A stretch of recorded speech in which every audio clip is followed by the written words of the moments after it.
네, 안녕하세요. 통일부 오늘 두 번째 패널이고요. 시간 관계상 좀 지체가 됐는데 바로 시작하도록 하겠습니다. 먼저 민태현 박사님 부탁드립니다. 안녕하세요. 통일연구원의 민태은입니다. 제가 오늘 발표할 주제는 그냥 제가 인사 없이 바로 시작하도록 하겠습니다.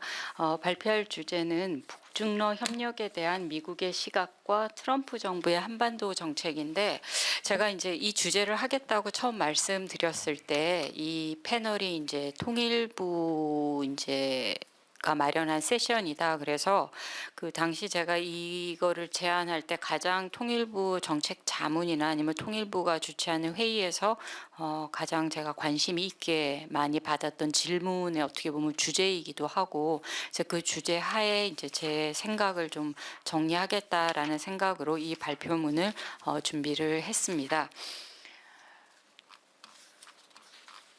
일단 이 주제에 대해서 그리고 여기 약간 파일이 깨져 보이는데, 제가 그 PPT를 만든 제 그 컴퓨터에서 그 PDF 파일을 만들어서 보냈는데, 제가 사실은 오늘 확인을 했습니다. 제 PPT 상에는 전혀 이상이 없는데 PDF로 전환했는데 이런 문제가 생긴 것 같거든요.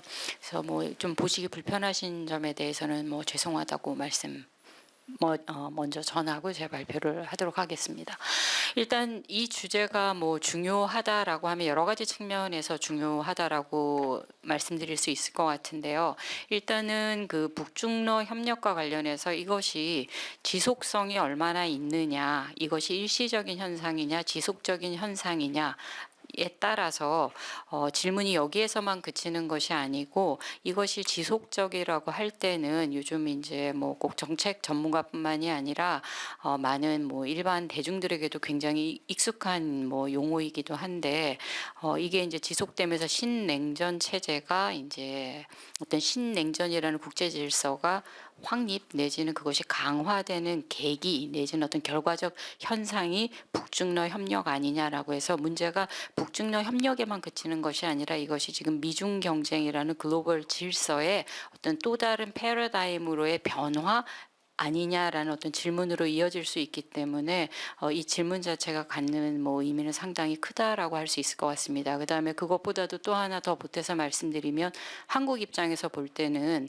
이 북중러 협력이 지속적이냐 아니냐, 그다음에 이것의 어떤 지속성에 따라서 현재 미중 경쟁이라는 국제 질서가 소위 말하는 신냉전적인 어떤 구조 질서로 옮겨가게 되는 경우에는 미국의 글로벌 전략도 변하게 될 테고, 그렇게 됐을 때는 미국의 글로벌 전략하에 있는 한미동맹의 어떤 성격이라든지 방향도 변할 수가 있고, 또 그에 따라서 한국이 지역 안보, 글로벌 안보 뭐 나가기도 이전에 지역이라 할 수 있는 인태 지역에서의 한국의 역할도 상당한 어떤 변화가 불가피하기 때문에 이 질문 자체가 갖는 의의는 상당히 뭐 크다라고 할 수 있을 것 같습니다. 그래서 일단 제가 이 표에도 좀 정리를 하기는 했는데, 북중러 협력 강화 및 지속성에 따른 시나리오로 제가 일단 여기에 적은 것을 말씀을 좀 드리자면, 일단 지속된다라고 가정이 될 때에는 북중러 협력이 상당히 지속성 있는 시나리오라고 봤을 때에는 그러니까 미국이 아까도 말씀드렸다시피 미국의 글로벌 질서가 글로벌 전략이 바뀔 수밖에 없다. 이제 그거에 상응해서 미국이 현재 가지고 있는 어떤 글로벌 전략에서 단순히 미중 관계에만 관계를 맞춘 것이 아니라 뭐 러시아라든지 아니면 북한까지 그 글로벌 전략에서 지금보다는 훨씬 더 우선순위에 둔 글로벌 전략의 어떤 변화가 불가피하다, 이렇게 말씀드릴 수 있을 것 같고, 북중러 협력을 좀 일시적 현상으로 우리가 이해한다면은 일단 아마 미국은 현재 어떤 현상을 유지하려는 글로벌 전략을 취할 가능성이 굉장히 높다, 이렇게 말씀드릴 수 있을 것 같습니다. 일단 북중러 협력이 만약 강화되거나 계속 지속된다라고 했을 때는 뭐 같은 맥락에서 글로벌 신냉전 질서의 구조적인 어떤 특징이 강화된다라고 말씀드릴 수 있을 것 같고, 그렇지 않다라고 한다면 현재 북중러 협력이 현 상태에서 뭐 더 강화된다든지 지속되지 않는다고 한다면 현재 미중 그 경쟁을 중심으로 돌아가고 있는 국제 질서가 그대로 유지될 확률이 많다. 이렇게 말씀드릴 수 있을 것 같습니다.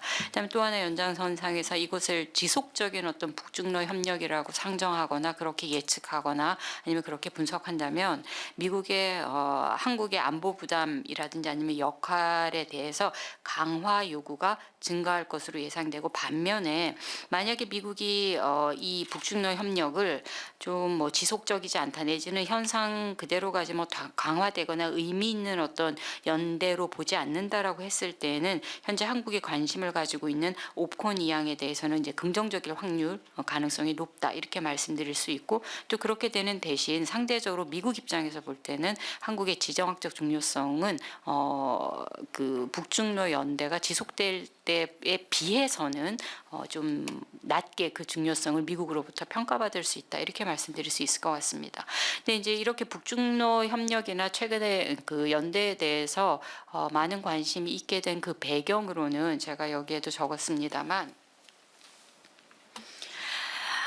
북중러의 경우에는 일단 2019년 9월 이후에 이제 전승절 9월 3일 날 이제 첫 북중러 정상이 베이징에서 만났는데 예를 들어서 조금 더 자세히 들여다보면은 중국과 러시아 같은 경우에는 지난 9월 3일 그 중국 전승절에서 북중러가 만났을 때 중러 같은 경우에는 2024년 5월 베이징, 2025년 모스크바 정상회담에 이어서 만나는 만남이 될 텐데 그래도 여기서 우리가 특이하다 내지는 어떤 의미 있게 보는 것이 이렇게 북중러가 한 자리에서 다 같이 만나는 만남은 상당히 이례적인 만남이다라는 면에서 그러니까 북중이 만나기도 하고 뭐 이렇게 양자로는 이렇게 보기는 했지만 이렇게 세 나라가 한 자리에 있었던 거는 그 전 역사를 들여다봤을 때도 그렇게 흔히 일어나는 일은 아니었다. 그래서 그런 면에서도 이 최근에 북중러의 움직임은 심상치 않다라고 이제 많은 뭐 전문가 내지는 뭐 많은 커멘테이터들이 그 부분에 대해서 글도 쓰기도 하고 많은 얘기들을 이제 하기도 했고 그냥 이 북중러 협력에 대해서 이제 많은 사람들이 또 관심을 갖게 된 또 하나의 뭐 이벤트라고 할까요? 그건 아마도 여러분도 잘 아시겠지만 북러의 우크라이나 전쟁 협력, 즉 우크라이나 전쟁을 이제 북한이 파병을 하면서 도와주게 되면서 이게 가시성이 더 높아졌는데 뭐 잘 알고 계시다시피 북한 같은 경우에는 북한 군도 이제 러시아에 파병도 했고 그 외에도 뭐 포탄이나 탄도 미사일 또는 탄약 등도 이제 공급하고 있는 것으로 알려져 있습니다. 그 다음에 또 하나는 뭐 같이 이제 궤를 같이 한다라고 할 수 있을 텐데 2024년에는 푸틴이 이제 평양을 방문하면서 북러가 이제 전략적 동반자 협정도 체결하면서 이제 협력을 강화하는 모습을 보이다 보니 많은 전문가들이 이거는 굉장히 의미 있는 협력이 아니냐라고 이제 말하고 있는데 뭐 의미가 없다라고는 절대 말할 수 없을 것 같습니다. 이거 자체에서 찾을 수 있는 의미는 굉장히 많을 거라고 생각합니다. 특히 예를 들어 뭐 그 의미를 중국 전승절에서 세 나라 즉 북중러가 만난 것만 놓고 보자면 아까 말씀드린 것과 같이 북중러가 역사적으로도 이렇게 같이 셋이 있었던 적이 별로 없었기 때문에 그 전승절에서 만난 게 그 연대를 상징적으로 보여주었다는 측면에서 상당히 중요하다. 뭐 이렇게는 얘기할 수 있지만 사실 제가 판단할 때는 북중러 각각의 국내 중대 현안과 전략적 이익의 차이로 인해서 실질적인 북중러 3국의 군사 외교 협력에서의 변화는 제한적일 것으로 전망이 된다라는 게 제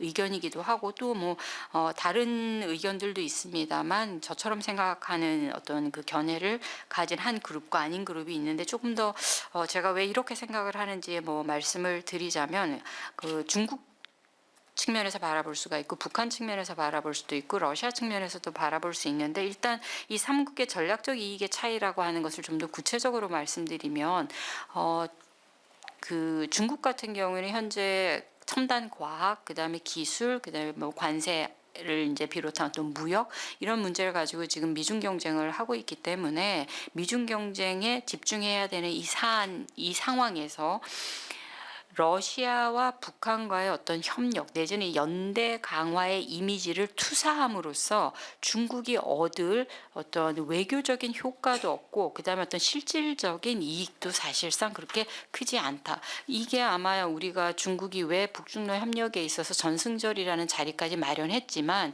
실질적으로 러시아, 북한과 어떤 뭐 특히 이제 안보 같은 경우에는 협력을 강화하는 모습을 보이지 않고 있는지를 설명하는 거라고 저는 생각을 합니다. 그다음에 러시아 같은 경우에도 여기서의 어떤 전략적 이익이라는 것은 우크라이나 전에서 이제 승리하는 것과 그것보다는 조금 더 거시적으로 보자면 또다시 어떤 패권국으로서 부상하고자 하는 그 뭐 욕망이라고 할까요? 엔드포인트 목표가 있는 건데 이러한 그 패권국으로서 러시아가 부상한다든지 아니면 우크라이나전에서 승리하는 것에 대해서 그럼 북한이 당연히 지지하겠으나 그게 북한의 어떤 이익에 그렇게 크게 영향을 미치느냐라고 했을 때 북한이 전승절에도 나타나고 그다음에 러시아를 지원하는 그 속내를 들여다보게 되면은 아마 많은 이유가 있겠지만은 첫 번째는 경제적인 이유, 즉 북한군을 파병함으로써 굉장히 이제 경제적으로 어려운 북한이 어떻게 보면 외화벌이라고 할 수 있죠. 그런 면에서도 북한이 추구하는 이익이 있고 또 하나는 북한의 어떤 군사적인 그 힘이라고 할까 이거를 국제무대에 투사함으로써 미국과의 어떤 협상력을 높이는데 이제 어쩌면 더 큰 방점이 있다 이렇게 뭐 아주 단순화시켜서 얘기하자면 그렇게 말씀드릴 수 있을 것 같습니다. 그래서 이렇게 북중러 자체도 사실은 전략적 이익의 차이로 인해서 이것이 얼마나 서스테이너블하냐 지속 가능하냐에 있어서는 상당히 많은 한계를 사실은 내포하고 있고 결국 이 얘기는 뒤집어 얘기하자면 중국이 적극적으로 지지하지 않거나 내지는 참여하지 않는 이 상황에서 북러의 군사 협력의 결국 지속 가능성은 앞으로 러우 전쟁이 어떻게 돼 가느냐 그다음에 또 하나는 북핵 문제의 어떤 방향성하고도 관계가 있다라고 생각을 합니다. 뭐냐면 지금 핵과 관련해서 지금 북한과 러시아가 협력을 상당히 많이 한다 이런 얘기들이 많이 나오고 있는데 실제로 북한과 러시아가 어떠한 협력을 얼마나 지속적으로 할 수 있을지 그다음에 서로가 기술 협력을 하면서 상응해서 서로 맞교환하는 거에 대해서 서로가 만족할지 그다음에 러시아의 어떤 핵 전략이나 아니면 북한의 핵 전략이 끝까지 서로의 이익이 뭐 맞아 떨어질지에 대해서는 아직도 불확실한 점이 굉장히 많기 때문에 그 지속성은 결국 이제 그 핵 문제 그다음에 러우 전쟁에 상당히 영향을 받을 것이다 이렇게 말씀드릴 수 있을 것 같습니다.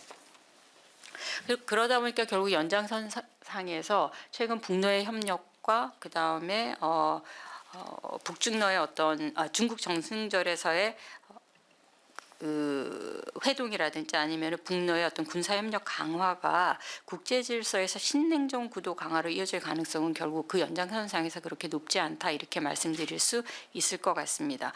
뭐 아주 디테일한 예로 들어가기 전에 일단 표면적으로 보여지는 것만 봐도 동북아 지역을 중심으로 해서 북중러 3국의 기존 수준의 연대는 지속되고 있지만 결국 신냉전식 구조로서 이해할 수 있는 이거에 어떤 맞대응하는 미국을 중심으로 한 축의 어떤 대응이 사실상 가시화되거나 아니면은 뭐 좀 의미 있는 움직임이 전혀라고 말하면 좀 그렇지만 그렇게 크게 눈에 띄지 않고 있다라고 말씀드릴 수 있겠습니다.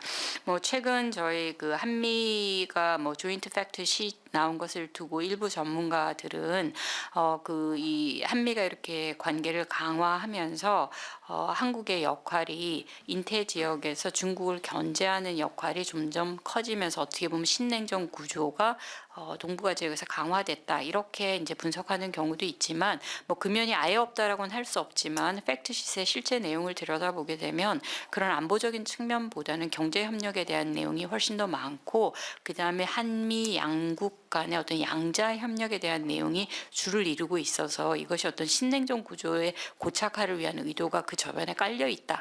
해석을 우리가 해내려고 하면 하겠으나 그 의도가 있는 채 그 한미 팩트시트이 작성되거나 어떤 그런 가능성을 염두에 두었다라고 보는 거는 제가 생각할 때 좀 오버스트레치가 아닌가 이렇게 생각은 됩니다.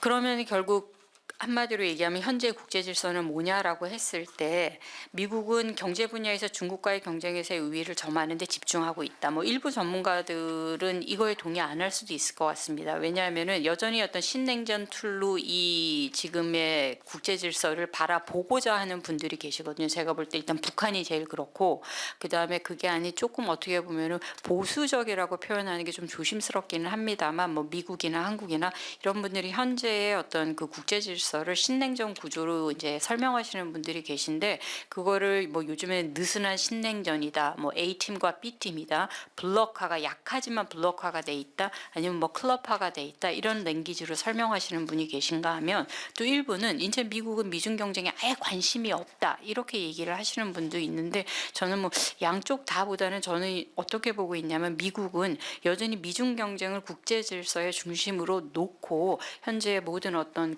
대외 정책의 행보를 하고 있다라고 저 자신은 그렇게 보고 있습니다. 물론 트럼프가 하고 있는 여러 가지 어떤 대외 정책을 보면 일관성도 없고 상호 상충하고 모순되는 것도 굉장히 많지만 그 모순을 일으키게 되는 촉발하게 되는 그 근원에는 중국을 경쟁자로 인식하는 데서 오는 어떤 좌충우돌이 굉장히 많다. 저는 그렇게 개인적으로 보고 있습니다. 특히 미국 같은 경우에는 특히 뭐 더 정확히 얘기하면 트럼프 정부는 경제적인 측면, 첨단 과학을 중심으로 해서 중국을 이기는데, 그러니까 경제가 안보라는 인식 하에서 그 인식을 기반으로 해서 중국과의 어떤 경쟁을 중심으로 여전히 국제 질서를 이해하고 있다. 그러니까 어떻게 보면 트럼프 정부가 국내적으로 경제 문제에 집중하면서 중국과의 경쟁에서 승리하는 데 집중하고 있다라는 거는 관세 전쟁에서도 그 모습은 보이고 있습니다. 뭐냐면 중국과의 어떤 전략적 협력을 하는 모습도 보이고 있는데 그 전략적 협력이라는 것 역시 사실상은 중국 길들이기나 아니면은 중국과의 어떤 경제 패권에서 지지 않으려고 하는 어떤 전략적 움직임으로 이해할 수 있을 것 같습니다. 그래서 여전히 뭐 미국은 그 미중 경쟁을 어떤 큰 틀로서 국제 질서의 큰 틀로 바라보고 있다라는 것. 그다음에 또 여전히 미국의 시각은 중국과의 어떤 전략적 협력 또는 우방 및 동맹에 대한 관세 압박도 대중경제 차원에서 바라보고 있다. 제가 뭐 방금 전에도 말씀드린 것처럼 미국 같은 경우에는 현재 뭐 미중을 중심으로 해서 일관된 편가르기에 큰 관심이 있는 것이 아니라 중국을 경제적으로 압도하는 데 더 관심이 있기 때문에 결과적으로는 어떤 블록화나 진영화를 위해서 어떤 가치를 내세운다든지 동맹이나 아니면 우방과의 협력을 더 강화함으로써 중국을 벽으로 에워싼다든지 이런 식의 어떤 안보 경제뿐만 아니라 안보에서도 그러한 움직임은 딱히 보이고 있지 않다. 그 대표적인 게 그전까지 사실은 뭐 트럼프가 먼저 제안해서 되어왔던 인체 전략이 뭐 쿼드라든지 아니면은 그런 뭐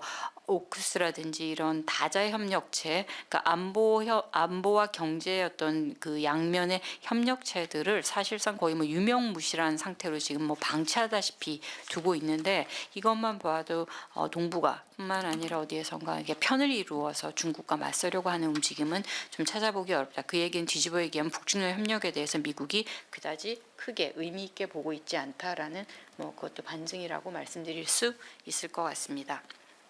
그래서 뭐 말씀드린 거에 연장선에서 계속 트럼프 정부는 뭐 단독 또는 연대 형식으로 북중러의 만남이라든지 어떤 진영화에 대해서 대응을 하고 있지도 않고 최근에 미국의 국방전략서가 이제 잠정국방전략서에서 지난 며칠 전에 이제 국방전략서로 확정돼서 나왔는데 중국을 유일한 주요 위협으로 규정했고 중국의 대만 침공을 가장 주요한 시나리오라고 규정을 뭐 하고 있는데 이렇게 규정하면서도 인태 지역에 있는 다자 안보 기구와의 협력 또는 뭐 안보를 위해서 미국의 전략적 집중이나 변화를 인태 지역에 보인다든지 전혀 사실 그 내용을 들여다보면은 그런 큰 변화는 눈에 띄지 않고 있기 때문에 여전히 미국의 입장에서는 미중 경쟁 외에 어떤 국제 질서의 시각을 가지고 세계를 바라보고 있지 않다 이렇게 말씀드릴 수 있을 것 같습니다. 뭐 북중러 회동이나 뭐 계속 반복되는 얘기인데 북러 군사 협력과 관련해서 미 국방부나 또는 뭐 국무부 고위 공직자도 의미 있는 평가를 한다든지 대응 전략 마련에 나서고 있지 않은 것만 봐도 미국의 시각은 그렇지 않을까라고 말씀드릴 수 있을 것 같습니다. 그리고 뭐 트럼프도 구체적으로 얘기를 했는데 자신은 러시아나 뭐 차이나가 같이 이렇게 힘을 합쳐서 움직이는 걸 의미 있는 미닝풀한 엑시스로 보지 않는다 이렇게 뭐 구체적으로 그 한 방송과의 인터뷰에서도 그 전승절 이후 인터뷰에서 얘기하기도 했는데 같은 뭐 미국은 전혀 그렇게 보고 있지 않다.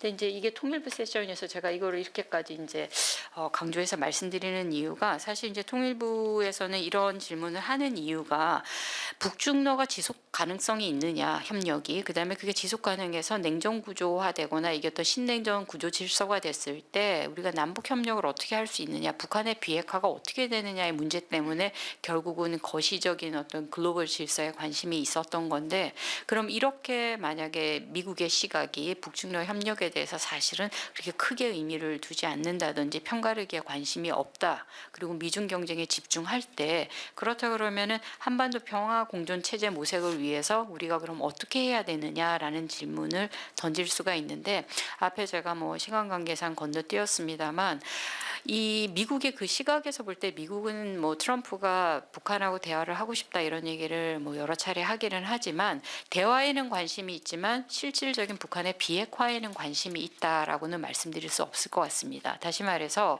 어떤 그 전략적 변화라든지 아니면 질서의 변화를 가져올 뭐 북한의 비핵화에도 그렇게 큰 관심이 없는 상황이라고 할 수 있고 또 연장선상에서 남북이 대화를 하는 문제에도 그렇게 큰 관심은 없다라고 말씀드릴 수 있을 것 같습니다. 그건 마찬가지 중국과 러시아도 마찬가지라고 할 수 있을 것 같습니다. 북중러 협력이 그 지속성이나 그 연대의 고리가 약한 이유가 결국은 또 러시아하고 중국이 남북 관계에 대해서 사실상 그렇게 큰 관심은 없다. 영향력도 그렇게 크지 않다. 현재로서는 그렇다고 한다면 우리는 신냉전 담론에 대해서 굉장히 신중한 접근이 필요한데 이유 그 내막의 이유가 어찌됐든 이런 거를 굉장히 강조하는 경우가 있는데 이건 잘못하다가는 러시아나 중국에 대해서 어떤 대외 메시지가 긴장을 유발하는 촉발하거나 더 높이는 메시지 발신이 될 수 있고 국내적으로는 예를 들자면 핵무장론 같은 어떤 여론 그러니까 어떤 안보 위협을 키워서 냉전식 구조 인식을 국민들 사이에 강화시킴으로써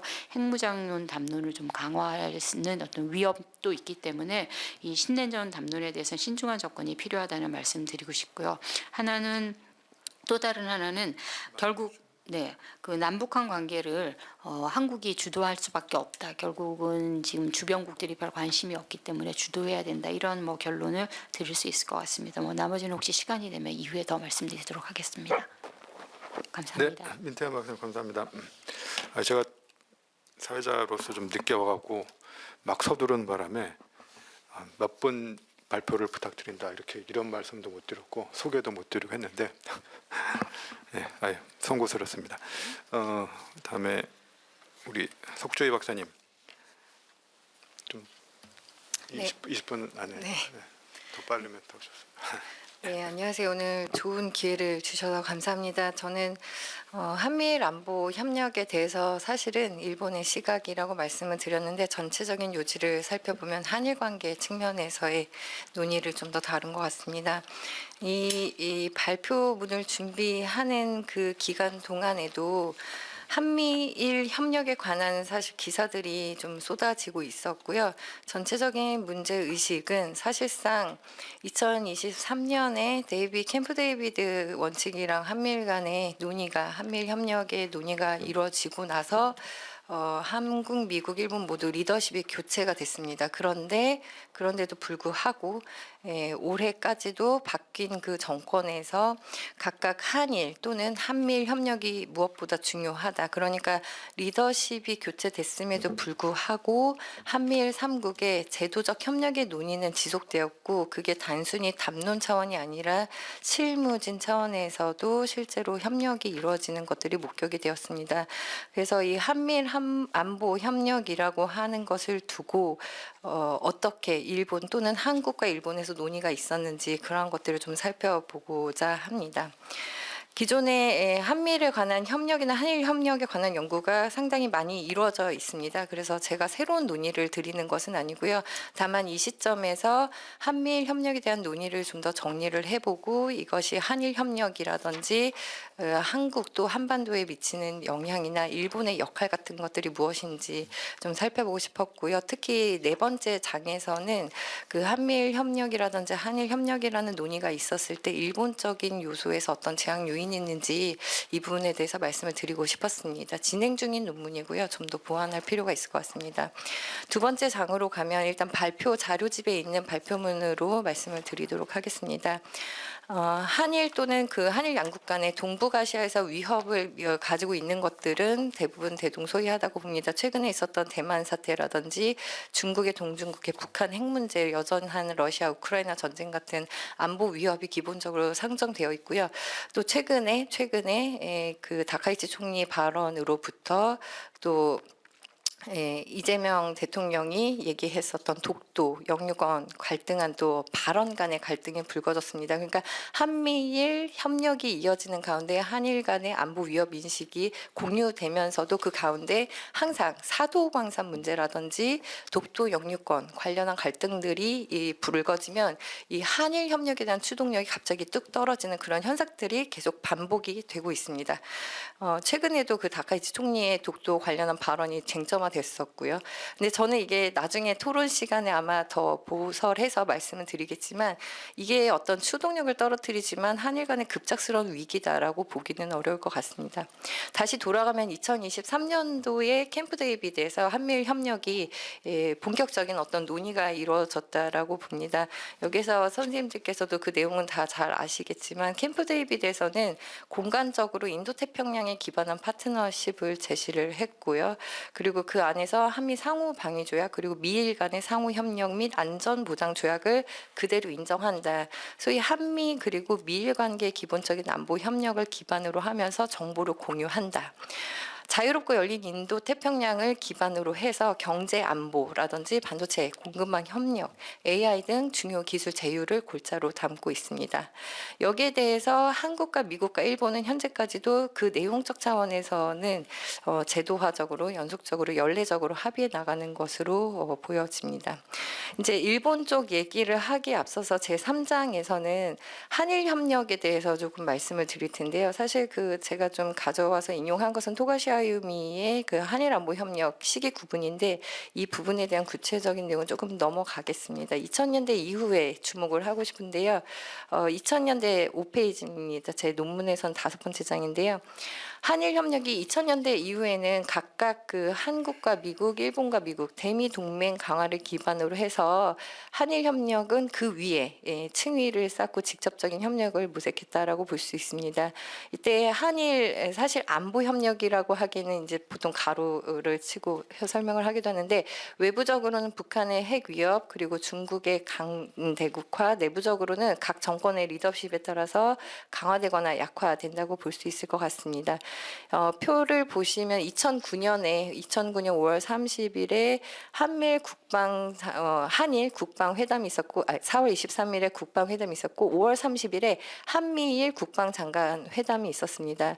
다시 말해서 그 한 일주일 전이죠. 일주일 전에 한일 국방회담이 먼저 교류를 하고 나서 최초의 한미일 국방장관 회담이 있었다. 여기에 북한에 대한 그 핵실험을 강하게 비난하면서 한미일 안보 협력에 대한 결집이 이루어진 것으로 보여집니다. 그 후에 약 10년간 계속해서 북한에 대한 어떤 위협에 대한 대응으로서 한미일이 함께 연대해 나가는 흐름을 볼 수 있을 것 같습니다. 2000년대 이후에 한일 관계에서 안보가 이렇듯 강조되면서 본격적인 논의가 시작이 되었고요. 노무현 정권 들어서 사실 한일 정상 간 셔틀 외교가 개시되고 비교적 양호했습니다. 그런데 저희 동부역사재단이 아마 이쯤에서 설립된 이유와도 맞닿아 있는데 2005년에 시마네현에서 그 죽도의 날 조례를 제정을 했고요. 야스쿠니 신사 참배가 있었습니다.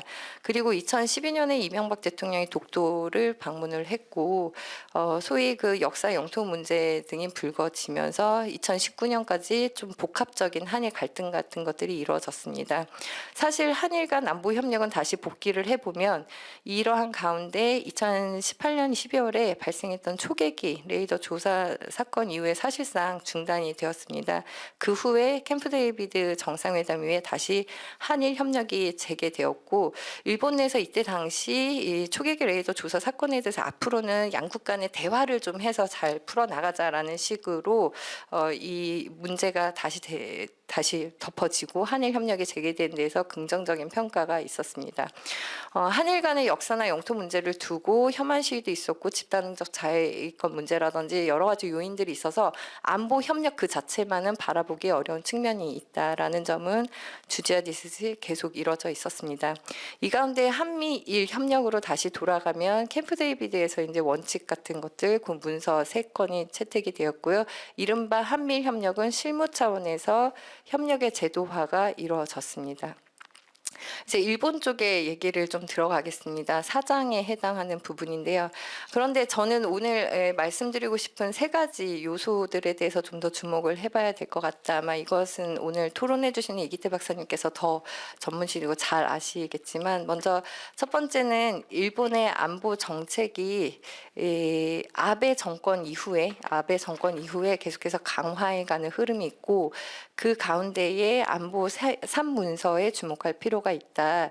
현재 그 안보 3문서에 대한 또 개정 논의도 다시 이어지고 있습니다. 현재 다카이치 정권에서 이 얘기를 다시 들어 올리기 시작했고요. 얼마 전입니다. 2025년 11월 21일 날 자민당의 안보조사회 그리고 국방부 회의에서 안보 관련 3문서 개정 관련 합동회의를 개최했습니다. 그리고 비핵 지금까지 평화헌법과 일본이 지켜왔던 비핵 3원칙이 있는데 여기에 대해서도 논의를 시작해야 된다라는 이야기가 최근 현 정권에서 나오고 있습니다. 다시 돌아가면 그 안보 3문서라고 하는 것은 한국에서도 당시 이제 많이 언론을 통해서 나오긴 했는데 전후에 일본 안보 정책의 성격을 근본적으로 재정립한 3가지 문서입니다. 그 첫 번째 국가안전보장 전략인데 향후 10년간의 방위력의 태도와 전략에 대해서 상정을 합니다. 여기에서 중국에 대해서 기존엔 그냥 위협이라고 했으면 문구가 바뀝니다. 중국을 가장 중대하고 기회이자 도전인 존재라고 규정을 했고요. 북한에 대해서는 일본 안전에 심각하고 임박한 위협이라고 했습니다. 여기에 대해서 한미일 협력을 강화하고 사이버 우주 경제 안보 같은 것들을 해야 된다는 전략을 제시한 문건입니다. 국가방위 전략은 또 반격 능력 보유라는 것을 집어넣고 자위대 활동 범위를 확대했습니다. 중기방위력 정비 계획 사실상 실제 바뀐 이름은 방위력 정비 계획입니다. 방위력 정비 계획으로 바꾸고 GDP의 1%에서 2% 수준으로 방위비를 증액하는 목표를 제시했습니다. 이 전략과 예산에 따라서 이제 안보 3문서를 바탕으로 해서 일본에서 향후 방위 전략이 바뀌게 됐습니다. 여기 일본의 안보 3문서 개정이 바로 동아시를 비롯해서 앞으로 일본이 방위력 정비가 운용 방식 어떻게 되었는지 변경이 되기 때문에 한미일 또는 한일 협력이 이루어진다라고 하면 일본 안보 정책이 새롭게 변화한 정책에 맞춰서 대응해서 바뀌어가야 된다. 그 요소들을 고려해야 한다라는 측면이 있습니다. 두 번째는 역시 가장 중요한 거지만 미일 동맹에 기반한 한미일 협력이라는 것입니다. 기본적으로 일본과 미국은 미일 동맹 아래 공동 성명을 발표를 하고 일본은 여기에 대해서 계속 변경하는 것에 대해서 당연히 이제 수상의 교체는 하지만 일본은 기본적으로 자민당 중심의 지속적이고 안정적인 안보 정책을 간구하자라는 입장을 가지고 있습니다. 그래서 일본에서 얘기하는 것은 2012년부터 제가 이제 그 후에 보면 아베 정권 시기부터 한미일 3국의 협력을 강력하게 추진해야 된다라는 논의가 계속해서 일관되게 사실은 흘러나오고 있습니다. 그런데 일본에 있어서는 미국과 동맹 관계가 있기 때문에 이걸 기반으로 한 한미일 간의 협력을 해야 된다라는 보고서 같은 것들이 나오고 있습니다. 세 번째 요인입니다. 세 번째는 제가 사실은 정치 사회적 시각에서 이 안보 문제를 바라보기 때문에 저에게 있어서는 좀 중요한 요인이라고 하는데 뭐냐면 일본에서 여론이 생각하는 한일 협력에 대한 인식입니다. 기본적으로 일본이 한국인을 바라봤을 때 이게 아마 그래프가 갤론 MPO랑 EAI에서 지난 10년간 추적한 데이터고 많이 발표가 됐었습니다. 저도 여기 그 여론조사 팀에서 조사를 한 적이 있어서 말씀을 드리면 물론 이제 2024년도, 2023년도 가면은 일본이 한국을 좋게 생각하는 게 크로스 역전 현상이 일어나서 사실 이후의 데이터를 포함하면 역전 현상이 일어나긴 하지만 그 이전에 2014년부터 2022년까지 일본은 한국에 대해서 좋지 않은 인상을 계속 꾸준히 갖고 있었다. 우리가 이 역전 현상이 일어났다고 해서 조금 일시적으로 우리 한일 관계가 우호적인 인식을 바뀐 건 아닐까라는 기대감이 있었는데 또 이후에 10년을 더 추적해 볼 필요가 있다고 저는 생각을 합니다. 이런 질문 가운데서 한일 간의 협력, 한미일 간의 군사 안보 협력 강화에 관한 질문이 이건 매년 했었던 건 아니고요. 2016년, 2018년, 2019년 요 사이에 했었던 질문입니다. 이때 시기를 보면 한미일 삼각 군사 안보 협력이라는 것이 들어가 있는 문구인데 한국에서는 66.2%가 2019년에 찬성을 했었고 일본은 43.3%가 긍정적으로 답변을 했었습니다. 그리고 또 한 가지 2019년도 조사인데 한반도 평화 유지를 위해서 한미일 삼각 군사 안보 협력을 강화해야 된다라는 것에 대해서도 이제 찬성을 했었고요. 한국과 일본이 각각 한반도 평화를 위해서 필요하다. 한국이 71.8%, 일본이 60.5%의 비중을 차지했습니다. 여기에 대해서 이제 다음 요인으로 중국의 부상을 견제해야 되기 때문이다라고 대답한 비율도 한국이 42.4%, 일본은 30.7%로 나타났습니다. 다시 정리하면 한미일 삼각 군사 안보 협력에 대해서 대체적으로 한국과 일본이 찬성을 하고 그 이유로는 첫 번째가 한반도 평화 안정, 두 번째는 중국 부상에 대한 견제를 꼽았었습니다. 그래서 여론 인식을 봤을 때도 한일 양국의 협력 어떤 것이 한미일 협력을 통해서 안보 강화를 선호한다라고 볼 수가 있을 것 같습니다. 그리고 군사적 위협에 대한 데이터도 있었습니다. 이것도 마찬가지로 2013년부터 2022년까지 여론 조사를 통해서 보면 일본이 군사적 위협으로 보는 국가를 정리를 했었습니다. 근데 너무 방금 전에 그 북중러를 꼽아 주셨지만 그 순위 그대로 북중러가 일본에 있어서는 그런 위협이 되는 국가다라고 했고 이랬을 때 일본의 입장에서는 이 동북아시아 전체적으로 냉전적 시각에서 공산주의와 민주주의로 나누고 한미일 안보 협력의 본질적인 성격은 같이 자유주의, 법치주의를 인도태평양 전략에서도 강조를 하듯이 일본에서 바라보는 한미일 안보 협력의 본질적인 성격은 민주주의 국가나 자유주의 같은 가치를 상정한다고 볼 수가 있을 것 같습니다. 이제 정리를 하면 사실 한미일 동맹이라고 한미일 안보 협력을 기반으로 해서 제도화가 진척이 되고 있다 안 된다라는 것도 사실은 평가가 갈릴 수 있을 것 같습니다. 그런데 일본 내에서 논의에서 한미일 협력에 대한 논의를 세 가지 정도로 정리를 해 보았습니다. 첫 번째는 어떤 경우에도 지금 트럼프 2기에서도 마찬가지로 일본 내에서는 북미 대화가 그러니까 발표에서도 있었지만 북미 대화가 정상 간에 아마도 전개될 가능성이 높을 것 같다. 그런데 여기서 불안정한 현상이 나타난 것에 대한 우려 그리고 북핵 문제를 둘러싸고 한미일 간의 전략적인 균형이 발생하면 중국과 러시아나 주변국에도 영향을 미치기 때문에 일본 입장에서는 정책적인 일관성, 제도적인 안정을 우선시해야 한다라는 논의가 있습니다. 두 번째는 한미일 협력을 할 때 계속적으로 붙잡고 싶은 것이 제도화입니다. 그래서 제도적인 부분에서 유지를 해야 된다. 기본적인 구조를 가지고 한미, 미일 동맹을 안정적으로 관리하고 한일 간의 영토 역사, 갈등 문제는 관리를 해야 된다라는 것입니다. 세 번째는 일본의 역할은 무엇인가에 대한 고민입니다. 이건 일본에서 해야 할 고민이기도 합니다. 전통적인 안보 협력 외에도 새로운 어젠다 같은 것들을 제시를 하고 있습니다만 과연 일본이 여기에서 이니셔티브를 가지고 주도해 나갈 수 있을지 관심사와 달리 실제로 어떤 협력을 할 수 있을지 고민과 관심, 구체성이 좀 보여야 될 것 같습니다. 결국에는 일본의 전략과 역할은 일본 입장에서는 한미일 협력에서 중요한 변수가 되지 않을까. 그걸 바라보는 한일 관계 측면에서도 일본이 추후에 택할 전략에 대해서 좀 살펴볼 필요가 있다고 생각을 합니다. 이상으로 발표 마치겠습니다.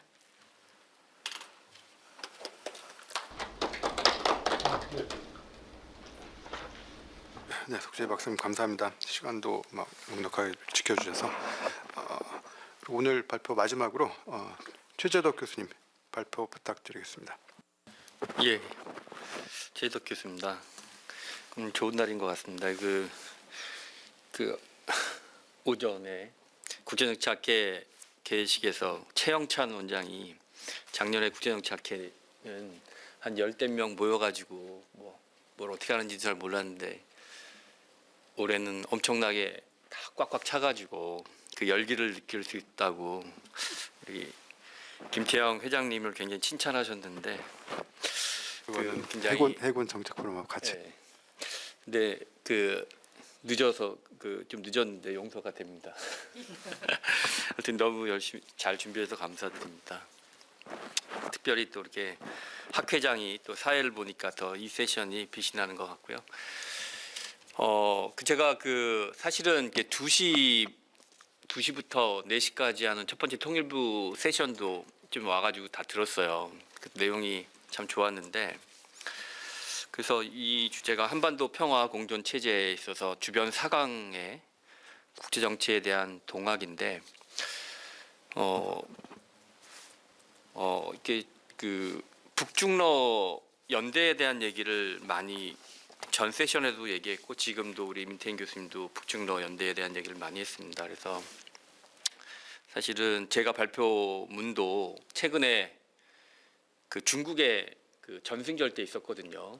상하이협력기구 SCO 기간에 8월 30일 날 끝나고 천진에서 상하이협력기구에서 이란, 중국, 러시아 연대하는 모습을 봤고 천진에서 SCO에서 그리고 그 다음 9월 3일 날 바로 북경으로 푸틴하고 시진핑이 이동했거든요. 그리고 이제 이렇게 북중러 삼각 천안문에서 이렇게 전승절을 했는데 그래서 이제 이번 이슈도 북중러 연대에 대한 얘기를 많이 한 것 같습니다. 그래서 기본적으로 시간을 좀 아끼려고 결론부터 좀 얘기하고 제 발표문을 얘기하려고 하는데 앞선 패널에서도 여러 가지 갑론을박이 있었는데 결국은 이게 국제 환경의 변화를 얘기를 많이 했어요.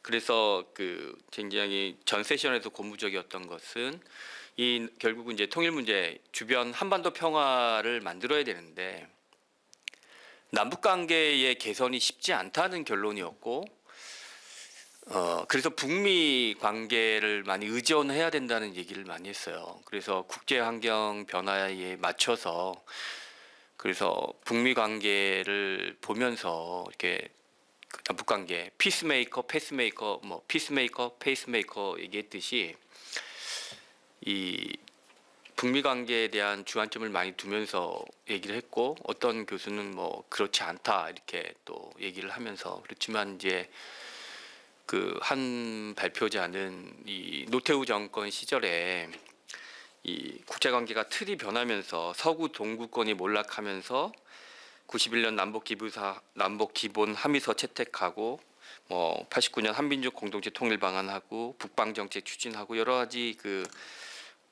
당시에 국제 환경이 변화되면서 남북 관계 개선을 얘기를 하면서 최근에 이런 국제 환경의 변화 예를 들면 제가 이제 발표문에도 있습니다만 저도 국제 환경의 변화가 있지 않습니까? 특히 우크라이나 전쟁 이후에 중국과 러시아의 연대가 굉장히 부상하고 있고 제가 중국 센터장을 맡고 최근에 계속 중국을 매달 다니는데 중국의 부상이 지속적이라는 거고 시진핑 정부 특히 2025 제조 2025가 성공해서 이 딥시크라든가 이 AI 항주에서의 절강성에서의 어떤 AI 기술 개발이 엄청나다는 걸 내 눈으로 보면서 이 중국의 부상이 지속되고 있고 유라시아 질서가 우크라이나 전쟁 이후로 중국과 러시아의 이 부상 연대가 심각하고 또 앞서 우리 교수님께서 발표자에서도 미국 최근 국가안보 전략 보고서를 저도 봤는데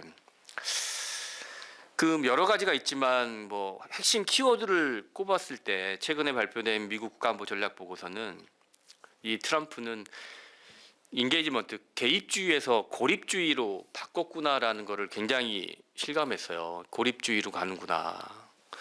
미국 자국의 국가 우선주의를 가면서 개입주의를 포기하는구나. 그런 거를 열실히 느꼈고 국가안보 전략 그렇다고 하면 북미 관계 개선도 기대할 수 있고 이런 국제 환경의 변화 틀에서 제가 제안했던 이 자료는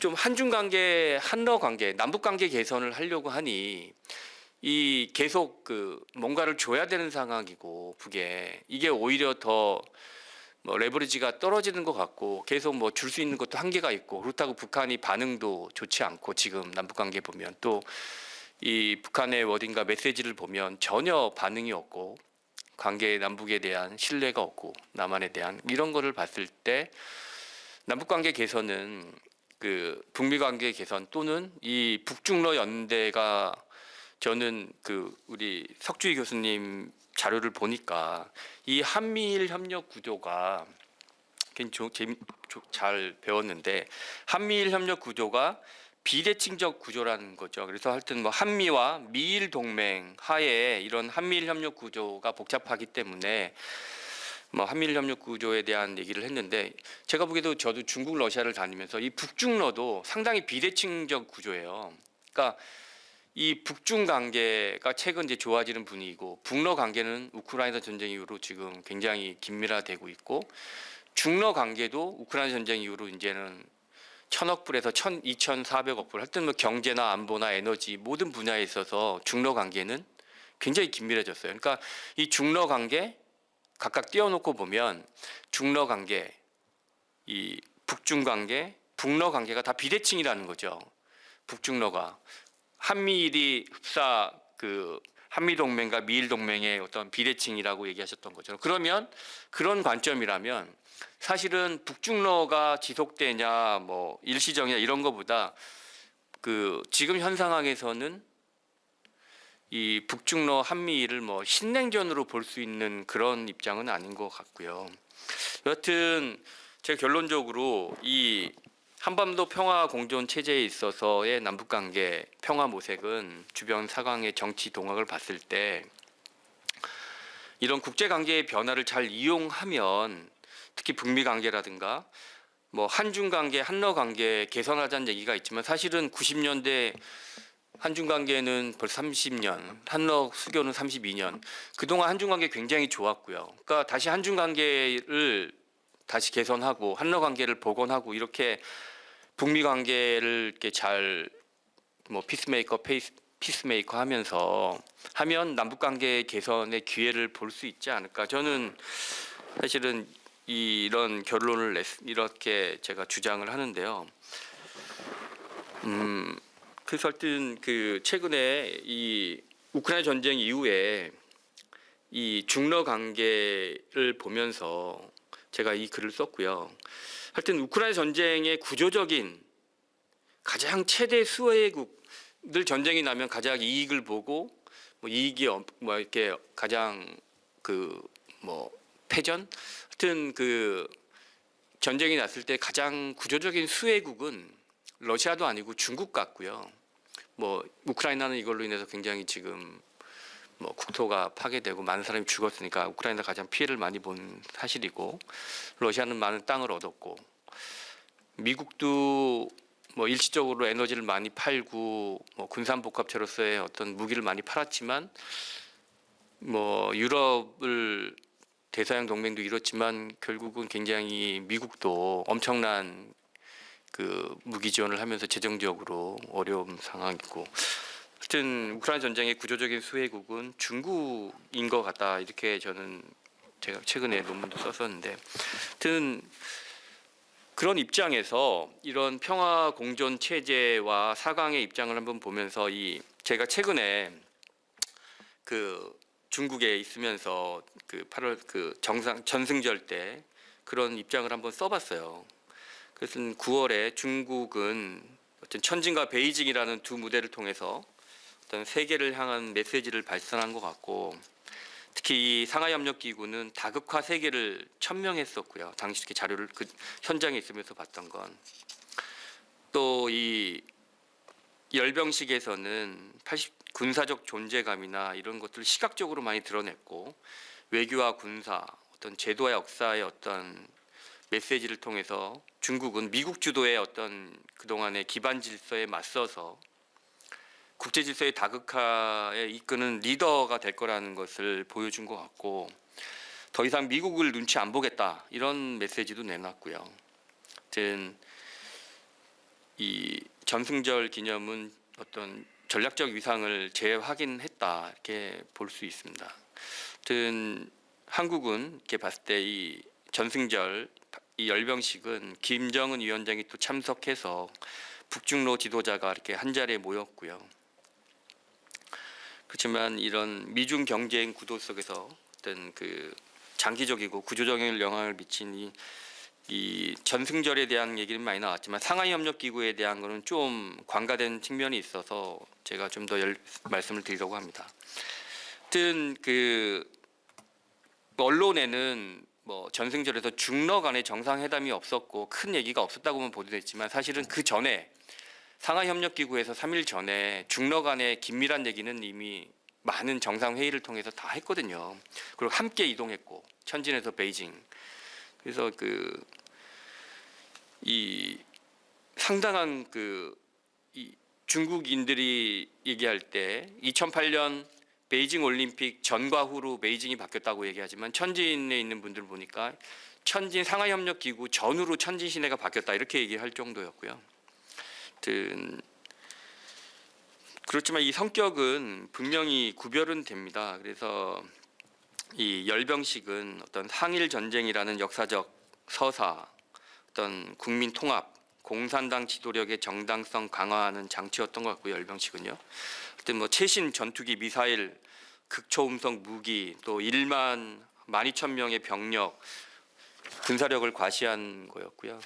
또 푸틴 대통령, 김정은 위원장 어떤 함께 참석해서 대외적으로는 반서방 연대의 상징성도 드러냈다 이렇게 볼 수 있었습니다. 특히 왼쪽에 중국은 아시다시피 왼쪽에 이렇게 지도자를 세우는 건 굉장히 그 나라를 리더십을 세워주는 건데 왼쪽에 오른쪽이 아닌 왼쪽에 김정은 위원장을 세운 것도 의미가 있는 것 같고요. 앞으로 그래서 지금 북중 관계의 개선도 사실은 지금까지는 안 좋았지만 북중 관계에 대한 개선도 예측이 되고 있습니다. 반면에 있던 상하이 협력 기구는 좀 더 장기적이고 제도적인 기반을 마련한 게 아니었나. 이 회의에서 채택된 선언들을 좀 보면 어떤 다극화 질서를 구축하고 경제 안보가 굉장히 중요한데 경제 안보의 협력을 심화하고 특히 이란, 중국, 러시아 연대가 됐죠. 이 서방 제재에 대응해서 독자적인 금융, 무역 네트워크를 형성하겠다라는 구체적인 방향도 자료를 받고, 하여튼 이 상하이 협력 기구를 통해서 포괄적인 지역 거버넌스 플랫폼으로서 글로벌 질서 재편을 위한 어떤 제도적인 설계와 외교 네트워크로서의 확장을 더욱 구체화됐다 이렇게 볼 수 있었습니다. 하여튼 이 시진핑 주석은 이번 상하이 협력 기구에서 안보, 경제 분야에서 실질적인 협력을 담당한 새로운 기구를 얘기했고 또 GTI도 얘기했죠. 하여튼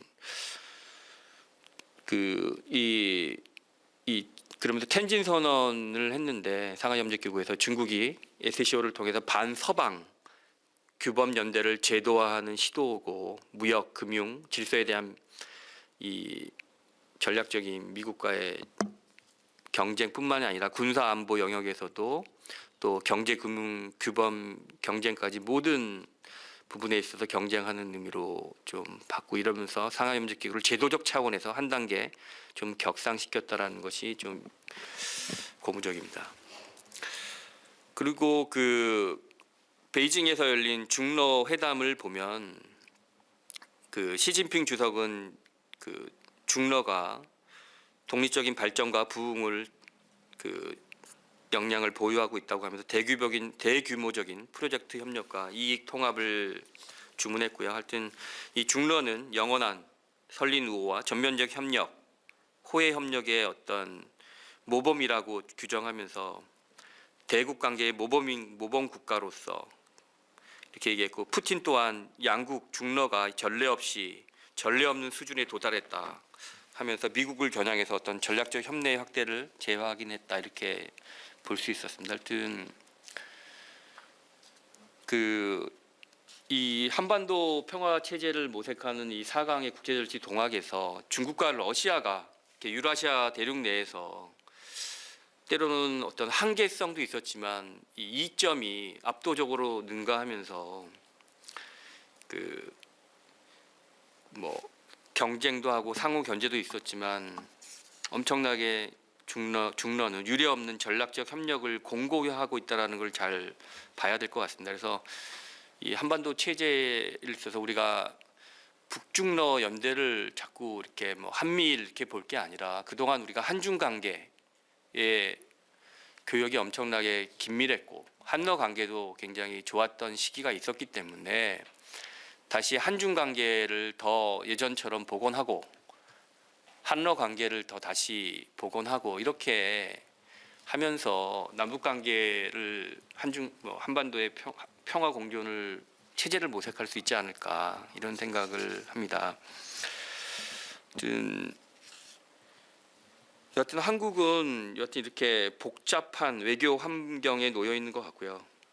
동시에 전략적 레버리지를 확대할 기회도 맞이하고 있다. 앞서 얘기했던 대로 중국이 최근에 중국인들하고 얘기하면서 미중 경쟁 사이에서 이 특히 앞서 했지만 한미일 북중러 사이에서 한중 관계가 좋아지면 중국은 이 아시다시피 1대1로 중국몽 2049년 중국 제조 2025 중국이 향하는 이 세계화 전략 가운데 이 중앙아시아의 길은 어느 정도 영향력을 확대했다고 보는 것 같아요. 그리고 메콩강 이남의 남중국해 이남에서의 어떤 그 아세안 국가들에 대한 영향력도 메콩강 이남의 영향력도 중국은 확보했다고 봅니다. 이제 동북아만 남았는데 동북아 질서에 있어서 중국의 영향이 확대할 때 한국이 가장 중요하다는 전략 보고서가 또 나왔어요. 중국에서. 그러니까 가장 중요한 국가가 한국이라는 거죠. 중국의 입장에서.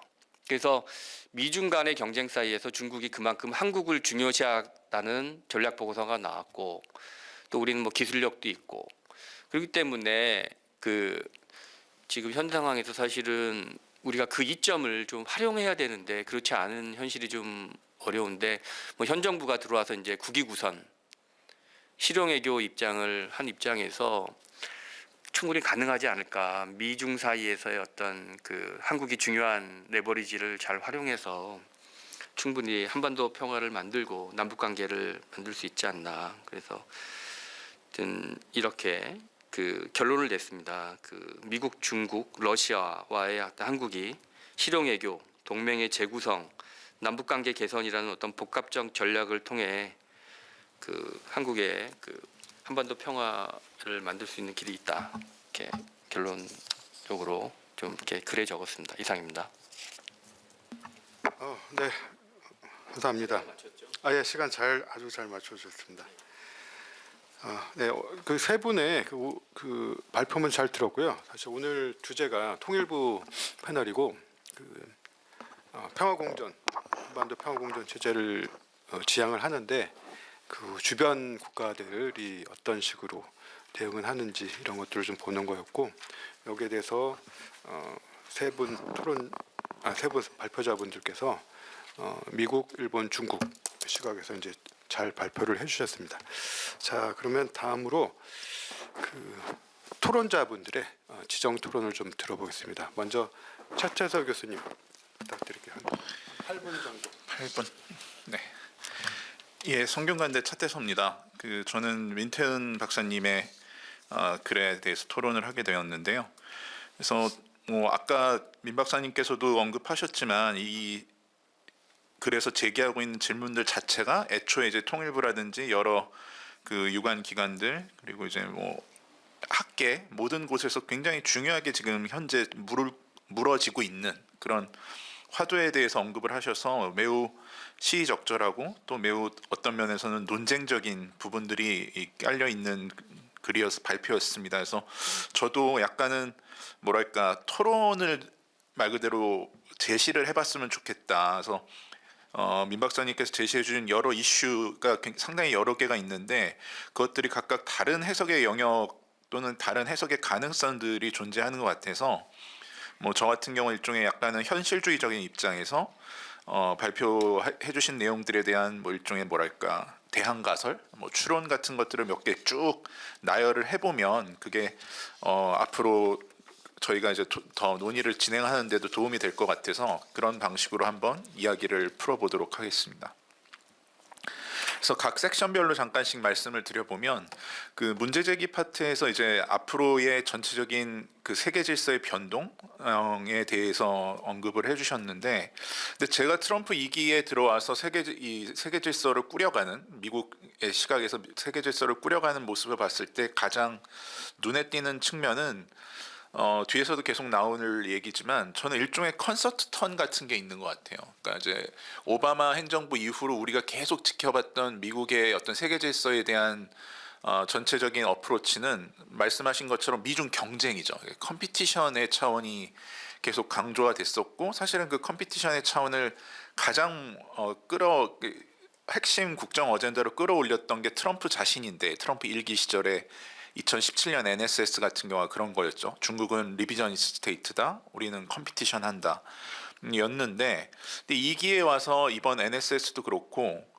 갈수록 어떤 미중 경쟁보다는 미중 거기다 러시아까지 포함해서 미중러 사이에 일종의 콘서트 체제, 그러니까 마치 19세기 콘서트 오브 파워처럼 일종의 강대국 협조 체제 같은 것을 만들려는 게 지금 트럼프의 생각이 아닌가. 그래서 이번 NSS에서도 보면 뭐 미중 경쟁에 대한 파트도 물론 한 파트가 있지만 그건 뭐 당연히 강대국 간의 관계가 한 측면은 컴피티션이겠죠, 라이벌인데, 다른 한 측면은 이 트럼프 코롤러리에서 드러나는 것처럼 이게 일종의 세력권 현실주의로 가는 부분이 있다. 근데 그 세력권 현실주의로 간다는 것은 그 트럼프가 알래스카 정상회담 끝나고도 또 여기 경주에서 정상회담 하고서도 중국과 러시아에 대해서 계속 우리는 깨덜렁 해야 된다는 표현을 계속 쓰잖아요. 그러니까 강대국, 이거는 미중러가 서로를 강대국이라는 스테이터스를 딱 리코그니션 하는 거죠. 우리는 그래도 랭크가 같다. 우리는 뭔가 급이 같은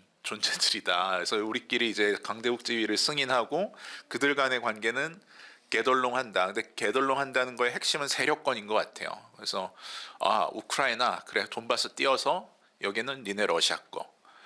서태평양 뭐 아직 정확한 상은 모르겠지만 저는 뭐 대만이나 이런 곳에서 아마 세틀먼트가 있을 것 같은데 여긴 대충 중국 지역. 근데 우리 서반구는 확실히 미국 거. 뭐 이런 식으로 지금 점점 그런 세력권 형태의 어떤 콘서트 체제가 등장하고 있는 게 아닌가라는 게 제가 갖고 있는 생각입니다.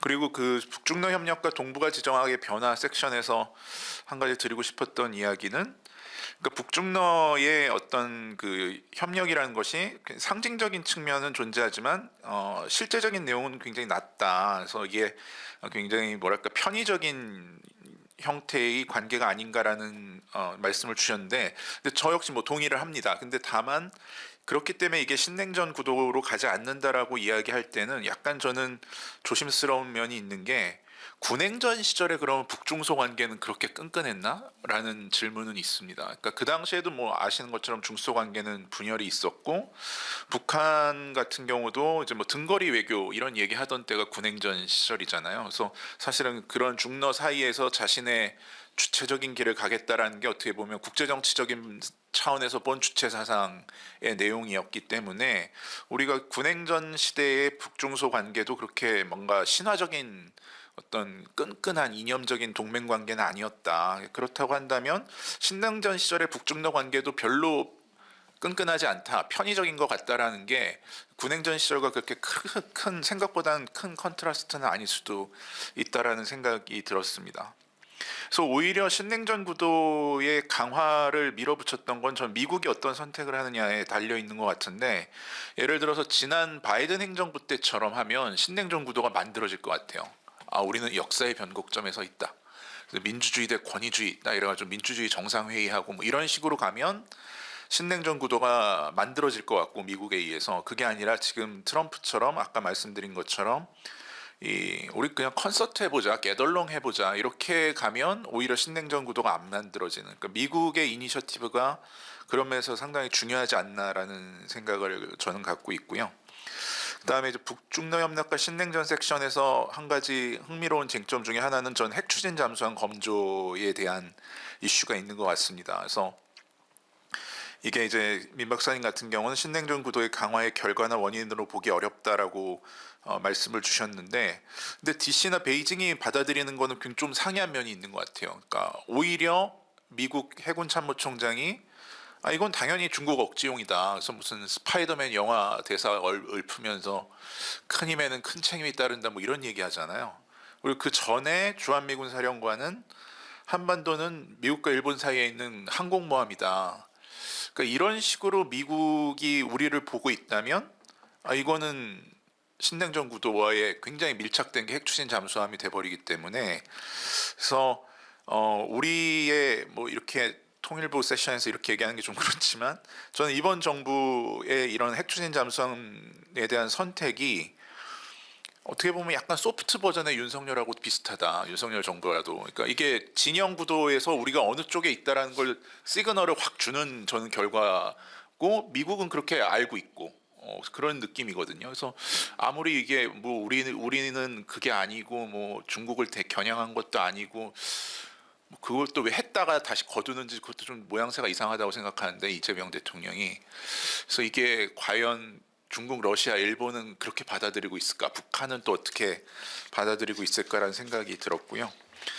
그다음에 미국의 시각 파트에서도 몇 가지 짧게 말씀드리면, 아까 말씀드렸던 것처럼 저는 이 지금의 NSS를 세력권 현실주의 차원에서 이해하는 부분이 있고, 그래서 중일 문제가 지금 굉장히 심각해지고 있는데 거기에 거의 불개입하다시피 하는 모습을 보이는 게 저는 중요한 함의가 있을 것 같다. 그러니까 일본, 한국, 대만에 굉장히 중요한 시그널을 보내는 것 같은 느낌이 있습니다. 그러니까 중국이 이 지역에서 어느 정도의 세력권을 형성하는 걸 그냥 약간 방기하는 그런 느낌이 있는 것 같고요. 그리고 마지막으로 미국의 한반도 정책 관련해서 한 말씀 드리고 싶은 것은, 북미회담에서 트럼프 대통령의 관심이 비핵화라고 보기 어렵다. 저는 뭐 전적으로 동의하는데 이거는 앞으로도 계속 그렇게 되지 않을까. 그러니까 비핵화가 아닌 암스 컨트롤이, 그러니까 군비 통제가 남북 북미의 모두 회담의 의제로 올라가게 될 가능성이 높고, 이재명 대통령도 사실 그때 BBC 인터뷰에서 핵 동결을 임시적이고 응급이라고 표현했나요? 하여튼 응급적이고 임시적인 조치로서 수용하겠다라는 이야기를 했었기 때문에 이거는 이제 상당 부분 패러다임이 넘어간 것이 아닌가라는 생각이 들었고, 그 남북 관계와 관련해서는 이거 역시 통일부 세션에서 이런 말씀드리기 그렇지만 저는 되게 회의적입니다. 그러니까 적대적 두 국가론을 북한이 얘기한 거를 저희는 상당히 심각히 받아들일 필요가 있다. 그러니까 분명히 하노이 노딜을 통해서 문재인 정부에 대한 배신감이 있었고, 그리고 진보 정부에 대해서 계속 일관된 평가를 하잖아요. 쟤들은 앞에서는 평화를 얘기하더니 뒤에 가서는 한미 군사 훈련하고 무기를 잔뜩 들여온다. 근데 저는 이번에 이재명 정부 아까 말씀드린 원잠이 똑같은 일을 했다고 보거든요. 엔드 구상 낸 다음에 바로 원잠 들여왔잖아요. 그래서 김정은 입장에서 보면 대한민국 것들은 늘 똑같다라는 결론이 도출될 것이기 때문에 그게 남북 회담이 되겠나. 그래서 차라리 미국과 비핵화 의제가 아닌 군비 통제 의제를 가지고 하면, 김여정이나 김정은이 그런 얘기는 했잖아요. 새로운 출路를 모색한다든지 뭐 비핵화라는 허황된 생각을 버리면 뭐 우리가 마주서지 못할 이유가 없다라고 했기 때문에 결국은 북미 간의 비핵화가 아닌 군비 통제 협상이 만약 북미 간의 정상회담이 열린다면 그게 가장 가능한 패스가 아닐까. 남북 관계는 제가 봤을 땐 희망이 안 보이지 않는가라는 게 제 결론입니다. 예, 이상입니다. 자세히 대해서 감사합니다. 이렇게 순서는 아니지만 원래 석주희 박사님 먼저 하셨으니까 이기태 박사님이 하시는 게 좀 나을 것 같아요. 네, 이기태 박사님 부탁드릴게요. 네, 세종연구소 이기태입니다. 저는 석주희 박사님 발표에 대한 토론을 하겠습니다. 전체적으로 한 4가지 점에 대해서 말씀을 드리고, 그 다음에 발표문에 있었던 좀 작은 부분들 질문과 코멘트를 드리겠습니다. 첫 번째는 용어인데요. 이 제목에는 한미일 안보 협력이라고 나와 있는데 이게 뒤에서는 본문에서는 한일 협력, 한미일 협력 이 용어들이 좀 혼재가 되어 있는 것 같습니다. 근데 전반적인 내용은 안보 협력에 있는 것 같고요. 그래서 용어 통일이 좀 필요할 것 같다는 생각이 들었습니다. 두 번째는 이 한미일 안보 협력을 이제 역사적으로 약간 이제 언급을 해주셨는데, 과거의 한미일 안보 협력과 현재는 약간의 좀 차이가 있다라고 봅니다. 그러니까 냉전 시기는 여기도 인용했습니다만 피터 차 교수의 유사 동맹 모델에서 나타나듯이 당시에는 가장 약한 고리였죠. 한일 간의 어떤 오늘도 나왔습니다만 제도화 되지 않은 측면들이 있었고, 그렇다면 현재는 어떤 부분이 있냐면 저는 이제 한일 안보 협력을 하는 데 있어서 네 가지 제약 요인이 있다고 보는데요. 그 중에서도 대외 정책에서의 차이가 현재 한미일 안보 협력에서 상당히 나타나고 있다. 저는 네 가지가 뭐냐면, 첫째는 이제 역사 문제입니다. 뭐 역사 문제는 거의 해결될 수 없는 것 같고, 한일 간의 갈등 속에서 한일 협력, 한미일 안보 협력 이런 것들이 안 되는 게 있고요. 두 번째는 이번에도 있었습니다. 독도 문제일 것 같고요. 그것도 뭐 해결될 수는 없는 문제인 것 같고요. 그냥 우리의 땅이고. 그다음에 세 번째는 저는 대북 정책인 것 같습니다. 대북 정책에서 한일 간에 상당한 인식 차가 있다. 아까 이재명 정부의 엔드 이니셔티브가 나왔는데, 여기도 보면 이제 관계 정상화 이후에 이제 비핵화로 가는 단계거든요. 근데 일본은 여전히 비핵화 이후에 관계 정상화라고 하는 이런 기존 입장, 서로의 입장이 서로 다릅니다, 순서가. 근데 여기에 관해서 과연 한일 간에 진지한 얘기를 해본 적이 있는가? 저는 얘기를 했다는 건 들어본 적이 없거든요. 그래서 이런 부분에서 한일 간의 인식 차이가 있다. 그 다음에 네 번째는 역시 대중 정책입니다. 뭐 한미일 안보 협력을 할 때도 한국 같은 경우에는 중국과는 어떻게든 중립적인 입장, 연관되지 않는 차원에서 이제 생각을 한다면, 일본은 어떻게든 간에 한미일 안보 협력을 대중 견제까지 확장시키고 싶어 하고 있습니다. 그래서 이러한 부분에서 차이점들이 한미일 안보 협력에서 근본적인 입장이라고 보고 있습니다. 그다음에 세 번째로 말씀드리고 싶은 거는, 정말 지금 이 발표문을 보면은 상당히 객관적인 자료들을 서술을 하셨는데, 조금 더 깊숙이 들어갔으면 좋겠어요, 분석적으로. 즉 한미일 안보 협력이 일본에게 얼마나 중요한가라고 하는 점입니다. 일본이 지난 바이든 정부 때 특히 그랬습니다만, 격자형 레티스 라이크 수다자 안보 협력을 추진을 했는데, 보면은 뭐 최근에는 이제 미일호, 미일필, 뭐 미일필호, 뭐 쿼드 뭐 이런 쪽에 중점이 있다면, 한미일에 대해서는 과연 어느 정도나 기대를 하고 있는지. 저는 지금 이재명 정부에서도 한미일 안보 협력 하겠다고 했고, 동의는 오늘 말씀하신 대로 그 협력의 수준은 계속 가고 있는데, 과연 일본 측에서 봤을 때 그거 이상으로 하고 싶은 생각이 있는지, 여기에 대해서는 의문이 듭니다. 그래서 다카이시 총리가 국회 소신 표명에서 이제 한국에 대해서 언급할 때도 중요한 이웃 국가라고 했는데, 그러니까 한국에서 언론에서는 상당히 좋게 평가를 하고 있는데, 저는 전혀 아닌 것 같거든요. 그러니까 일단 지켜보겠다. 왜냐하면 과거에는 다양한 수식어가 있었잖아요. 이제 파트너로서의 어떤 다양한 이런, 지금 생각은 안 나는데 뭐 가치 문제나 뭐 이런 수식어가 있었는데, 이번에는 그냥 단순하게 중요한 이웃 국가다라고 하는 걸 보면, 일본이 과연 한국을 중시하고 있는가, 일단은 어떻게 되거나 한번 지켜보겠다, 이런 차원에서 이제 중요한 이웃 국가 표현이 된 것 같고, 앞으로의 뭐 좀 더 상황이 이제 진전이 되면 그 앞에 이제 수식어들이 붙겠죠. 그래서 한미일 안보 협력이 일본에게 과연 중요한가, 여기에 대한 의문이 있습니다. 네 번째로는 반대로 한국 내에서 한미일 안보 협력에 대한 논의인 것 같습니다. 지금 정부에서는 여전히 이전 정부와 마찬가지로 중시하겠다라고 하고 있고, 또 여기서 나오는 그 인식조사 같은 걸 보면은, 최근에 뭐 제가 전에 있었던 통일연구원에서도 보면은 한일 간의 군사 안보 협력 필요하다 이런 게 높게 나오고요. 심지어는 일본이 핵무장에도 좋다고 하는 그런 문항도 있었던 것 같아요. 재작년인가. 거기에도 상당히 찬성이 있더라고요. 그래서 과거와 다르게 그런 게 있습니다만 역시 전통적인 그 한미일 안보 협력에 대한 그 불안의 시선들이 있죠. 즉 한미일 안보 협력이 곧 한미일 대 북중러의 진영 간의 대결을 고착화시키고 이것이 곧 한반도 분단 체제의 고착화로 이어진다라고 하는 그러한 논의들이 아직까지 한국에는 있을 것 같다는 생각이 들어서 그러한 부분에 대해서 일본 측이 항상 이제 우려를 하고 있거든요. 그래서 일본의 시각에서 지금 보고 있으니까 그러한 부분들을 전반적으로 내용에서 포함을 시키면 좋지 않을까라고 생각을 합니다. 이제는 좀 작은 부분인데요. 토가시 선생님 이거 시기 구분을 했는데 사실 이게 한 10년 전에 나온 책이라서 지금 2018년도부터 윤석열 정부 이전까지의 시기가 또 상당히 중요한 시기잖아요. 한일 안보 협력에서 최대 갈등 시기라고 보이는데 그 부분은 이제 설명하지 못하고 있다라고 하는 게 있을 것 같고요.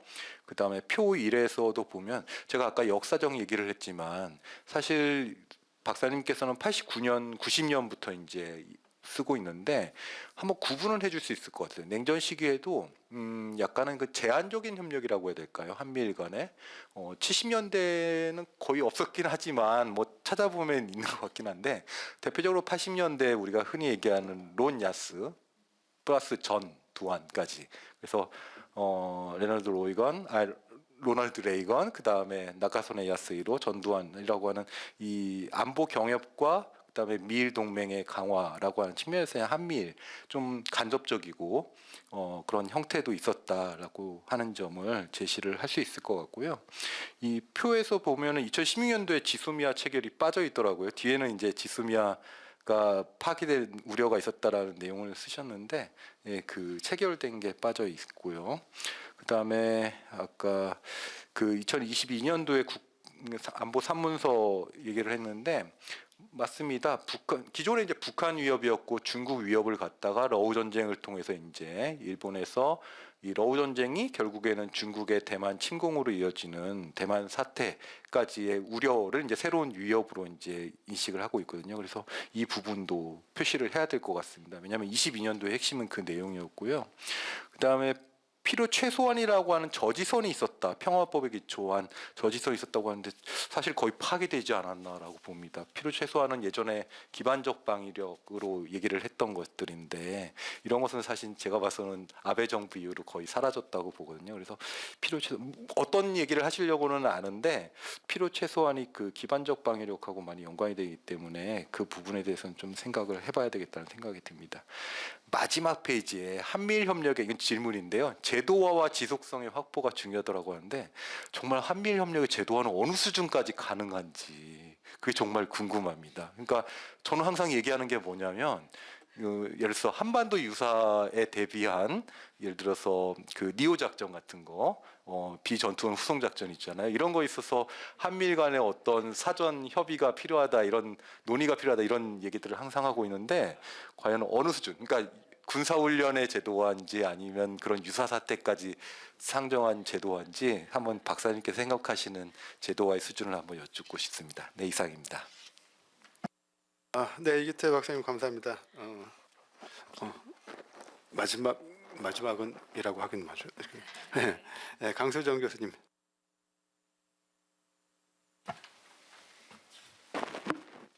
네, 조선대 강수정입니다. 먼저 그 최재적 교수님께서 한반도를 둘러싼 복합적인 지정학적이고 지경학적인 환경의 변화를 압축적으로 잘 설명해 주셨는데요.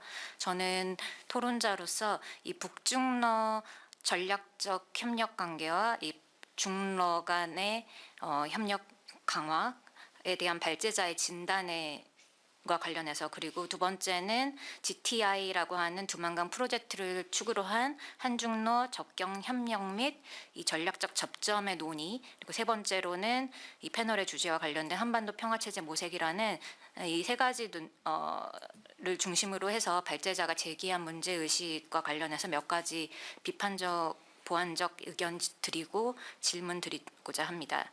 먼저 제가 이해한 바로는 발제문의 핵심 주장은 크게 두 가지 축으로 요약될 수 있을 것 같습니다. 첫 번째는 러우 전쟁과 미중 전략적 경쟁의 심화 속에서 이 중러, 북러 그리고 북중의 양자 협력이 협력이 강화될 뿐만 아니라 북중러 간 전략적 협력이 구조적으로 심화되고 제도화되고 있다라고 하는 진단입니다. 발제문은 이제 유례에 없는 전략적 협력, 유기적 협력 체제라는 표현까지 사용하면서 이러한 부분들을 강조하고 있고요. 그리고 이러한 구조적 국제적 환경 속에서 한국은 한미 동맹과 한미일 공조를 축으로 하되 중국과 러시아와의 우호적 관계를 보건 관리하며 GTI 등 이 접경 협력 플랫폼을 활용해서 한중러 간 전략적 접점을 설계함으로써 이 한국의 전략적 자율성을 확보하고 한반도 평화 공존의 기반을 확보해야 한다라고 하는 게 이제 주장의 핵심 내용이었습니다. 방향성 자체는 공감할 지점이 많지만 이 두 가지 축이 어떻게 인과적으로 연결되는지 그리고 한국이 어떤 제약 속에서 실제로 무엇을 할 수 있는지에 대해서는 보다 엄밀한 검토가 필요해 보입니다. 구체적으로 볼 때 발제문의 분석 틀에서 가장 핵심적인 전제는 이 중러 그리고 북중러 협력이 구조화 제도화되고 있다는 진단인데요. 이 부분과 관련해서 몇 가지 보완적인 검토가 필요할 거라고 생각이 듭니다. 첫 번째는 중러 간의 전략적 이해는 중첩적이지만 전략적 목표가 일치한다고 보긴 어렵다는 것이 제 의견입니다.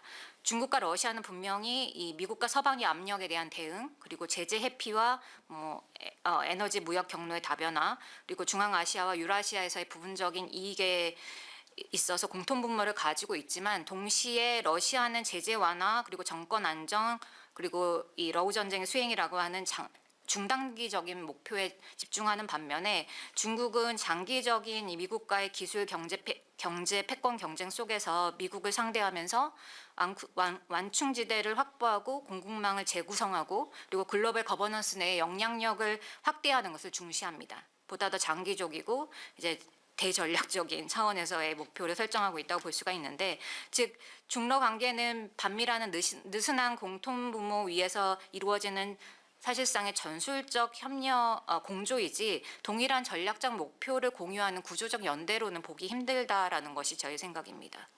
그리고 SCO와 관련해서도 발표자께서는 반서방 규범 연대의 제도화로 해석할 수 있다라고 하셨는데 이 부분도 신중할 필요가 있다고 생각합니다.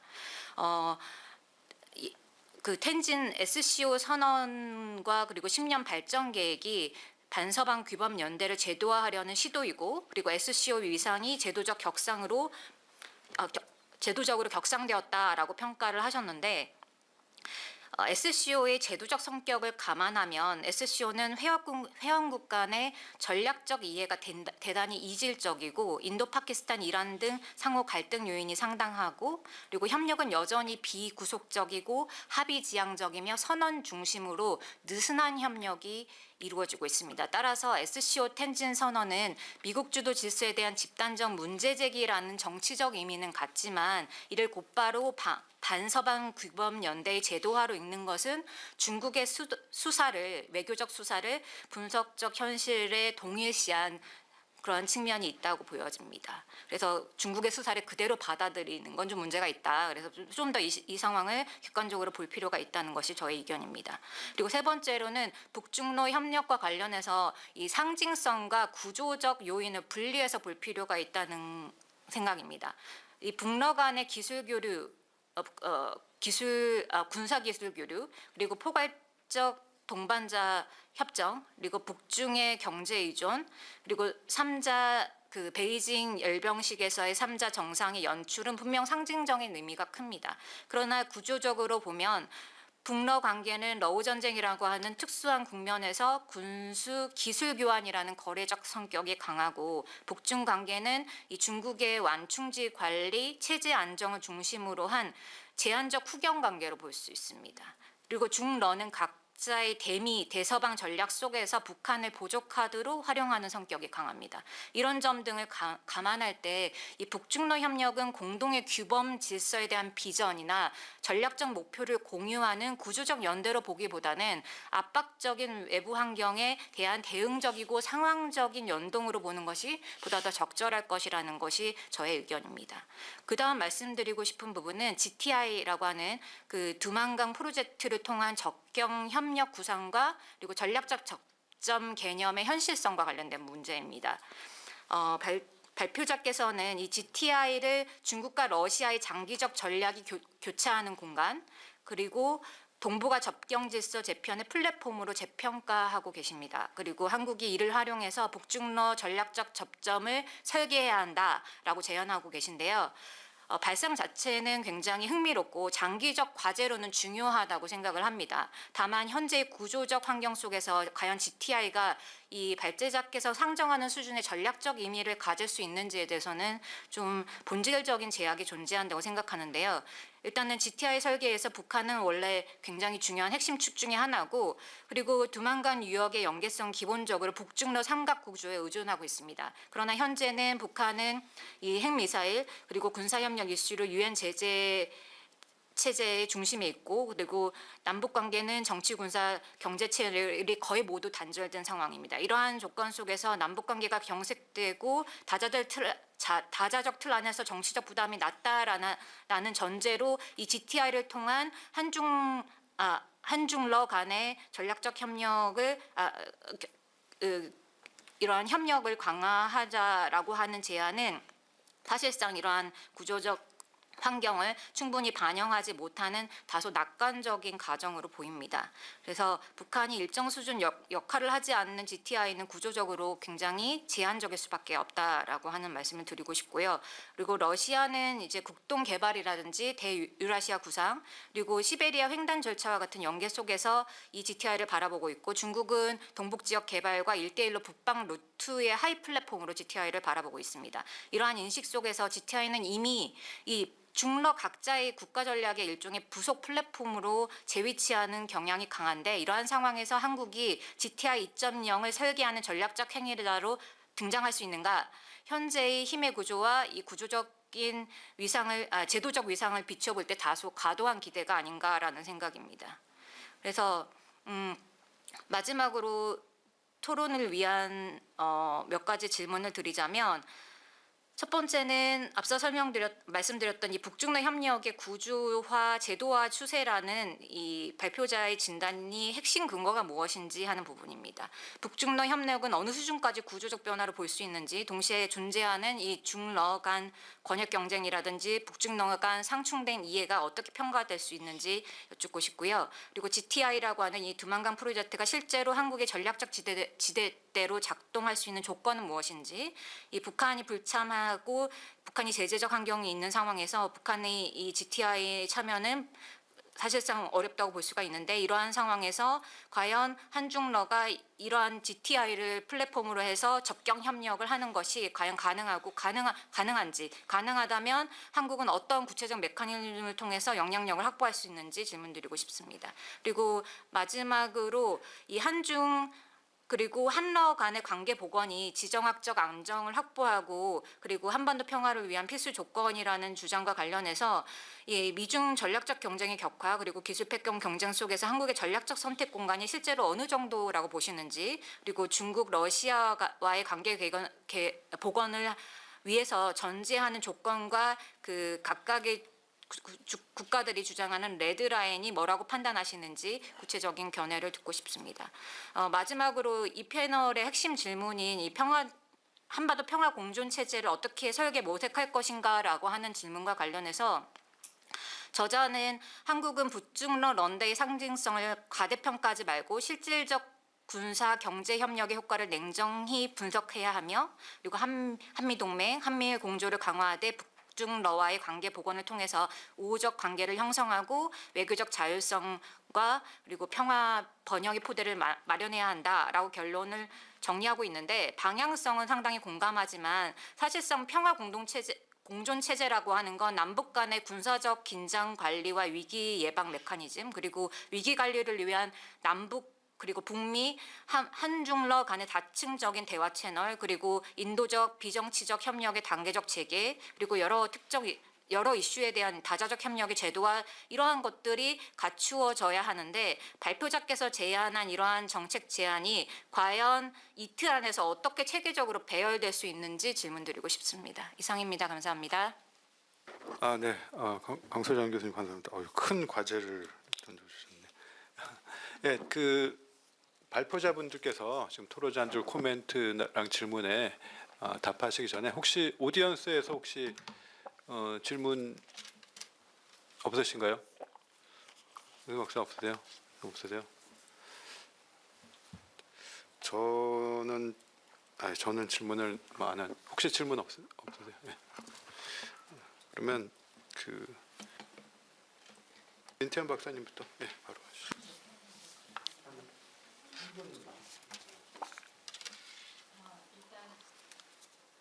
제가 차태석 교수님이 토론하신다 그래서 엄청 긴장했습니다. 왜냐하면은 이 국제 정치와 미국 관련된 부분에서는 정말 내노라 하시는 전문가이기 때문에 뭐 저처럼 요즘 이제 정책에 오래 있으면서 여러 이론적 배경이라든지 이런 취약한 사람으로서는 굉장히 긴장을 많이 했는데 다행스럽게 많이 참으신 것 같습니다. 할 말은 많지만 내가 이렇게만 얘기한다.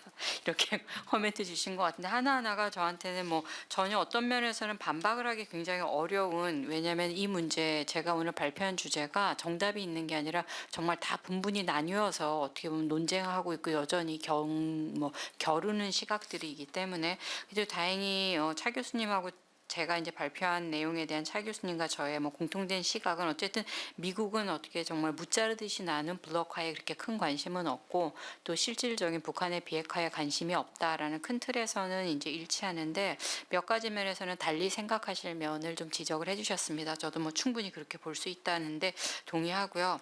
다만 한 가지 이제 지금 현재의 어떤 국제 질서를 미중 경쟁보다는 미중로의 강대국 협조 체제로 좀 보는 시각이 대두하고 있는 거 아니냐, 그렇게 구조가 가고 있는 거 아니냐, 저는 뭐 충분히 그렇게 볼 수 있다라고 생각하고 있습니다. 근데 다만 저는 중국 같은 경우에는 미국이 강대국으로 인정하기 때문에 아이러니하게도 현재 미중 경쟁을 하고 있다라고 말씀드릴 수 있을 것 같습니다. 근데 이렇게 어쨌든 이 미중 경쟁 상황에서 제한된 글로벌 자원을 정말 미국과 중국이 get along 하면서 잘 나눠 가질 수 있을까? 근데 거기에 이제 미국이 러시아까지 껴서 제3의 변수까지 넣어서 get along 한다고 생각을 할까? 만약에 그렇게 생각했다면 아마 미중 경쟁 자체가 저는 시작이 안 되지 않았을까? 사실은 좀 그렇게 생각합니다. 특히 최근에 제가 이제 중국하고 미국 이제 전문가들하고 이제 여러 차례 회의를 할 기회가 있었는데 미국은 러시아를 현재 강대국이라고 보지 않고 특히 경제적으로 아주 후진국으로 인식을 하고 있더라고요.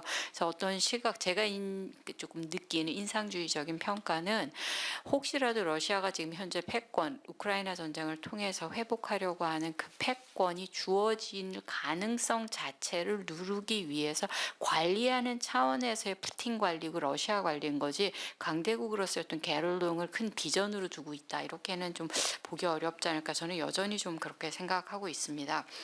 그다음에 저도 너무 동의하는 게 군냉전 시대에도 뭐 북중러가 그렇게 잘 지내지는 않았는데 그럼에도 불구하고 냉전이 유지됐던 것처럼 우리가 냉전 가능성이 없다고 딱 단언하기 어렵다 이렇게 말씀하시는데 그래도 당시에는 가치 이념이라는 두 블록을 나눌 수 있는 명확한 기준이 있지만 지금은 현재 여러 종류의 국익과 가치와 어떤 그런 것들이 이제 교차되어 있어서 그때 상황하고는 조금 다르지 않을까. 저는 뭐 각자 도생이다. 이제 저는 사실 그렇게 보고 있습니다. 핵 추진 잠수함 같은 경우도 저는 얼떨결에 트럼프가 예스했다. 저는 좀 이렇게 보는 편입니다. 그 뒷배경을 간단히 얘기하자면, 왜냐하면 미국에 제가 얼마 전에 지난주 아직 열흘이 안 된 것 같은데 다녀왔는데 거기 있는 그 국무부나 국방부 사람들도 굉장히 놀랐더라고요. 그렇게 될 줄 몰랐다고.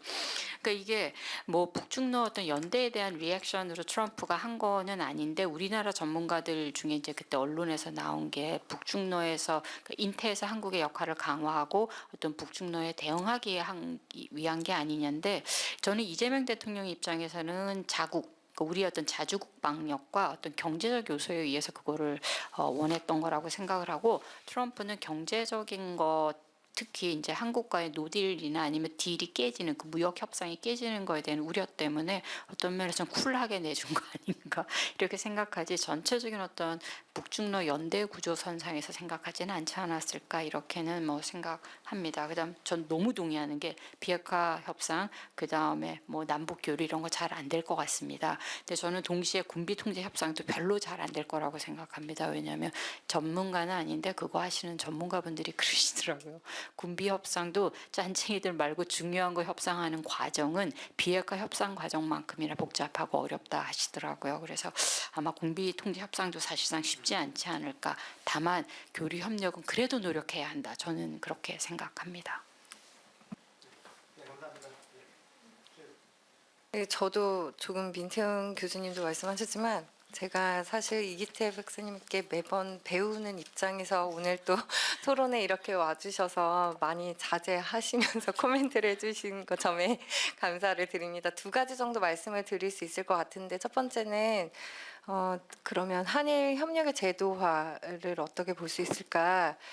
추후 연구이자 고민해야 될 부분인데 한 가지는 2012년쯤 해서 이제 이주인 아츠시라고 하는 분이 한미일 협력을 해야 된다라고 이제 지금까지도 뭐 글을 많이 쓰시는데 이분이 가끔 이렇게 인식론적 차원에서 글을 좀 뜬금없이 올리는데 그 중에 하나가 제목이 해양 국가와의 연계야말로 반도 국가가 살 수 있는 길이다.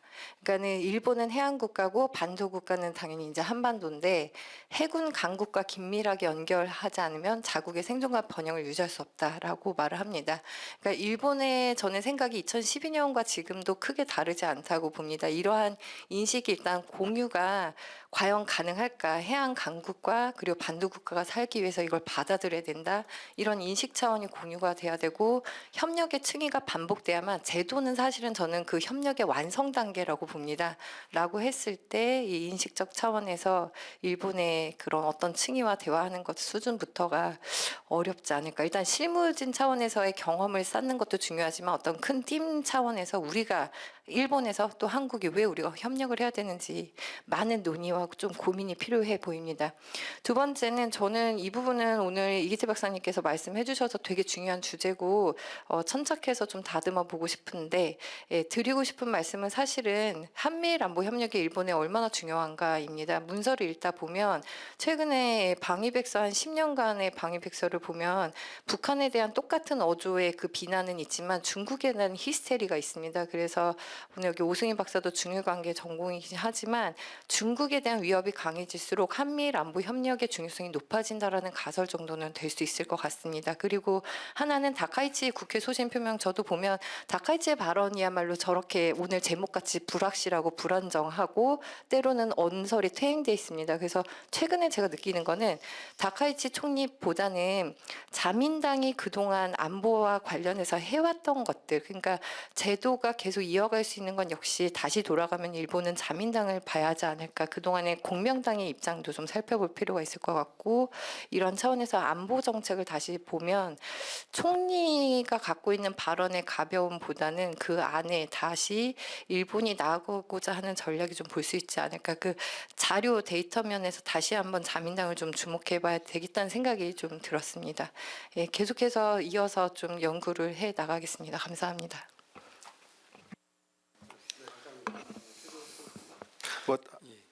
질문 굉장히 많이 있는데 그건 자세한 거는 이따가 식사하시면서 더 얘기하시고 예. 한 10개 이상을 예, 3분대 하려면 제가 오늘 3시간 해야 될 것 같아가지고 이렇게 보는 것 같아요. 관점은 늘 교수들 사이에 다른데 이 뭐 10개 이상 한 제가 보기에는 지금 메모를 다 하다가 다 못 적었는데 그 핵심만 얘기를 하면 첫 번째 이 북중러가 이제 제 발표문을 좀 자세히 봐주시길 바라고 제가 서두에 발표할 때도 이제 우리 강순 교수님 북중러 협력에 대한 제도화를 얘기를 하셨어요.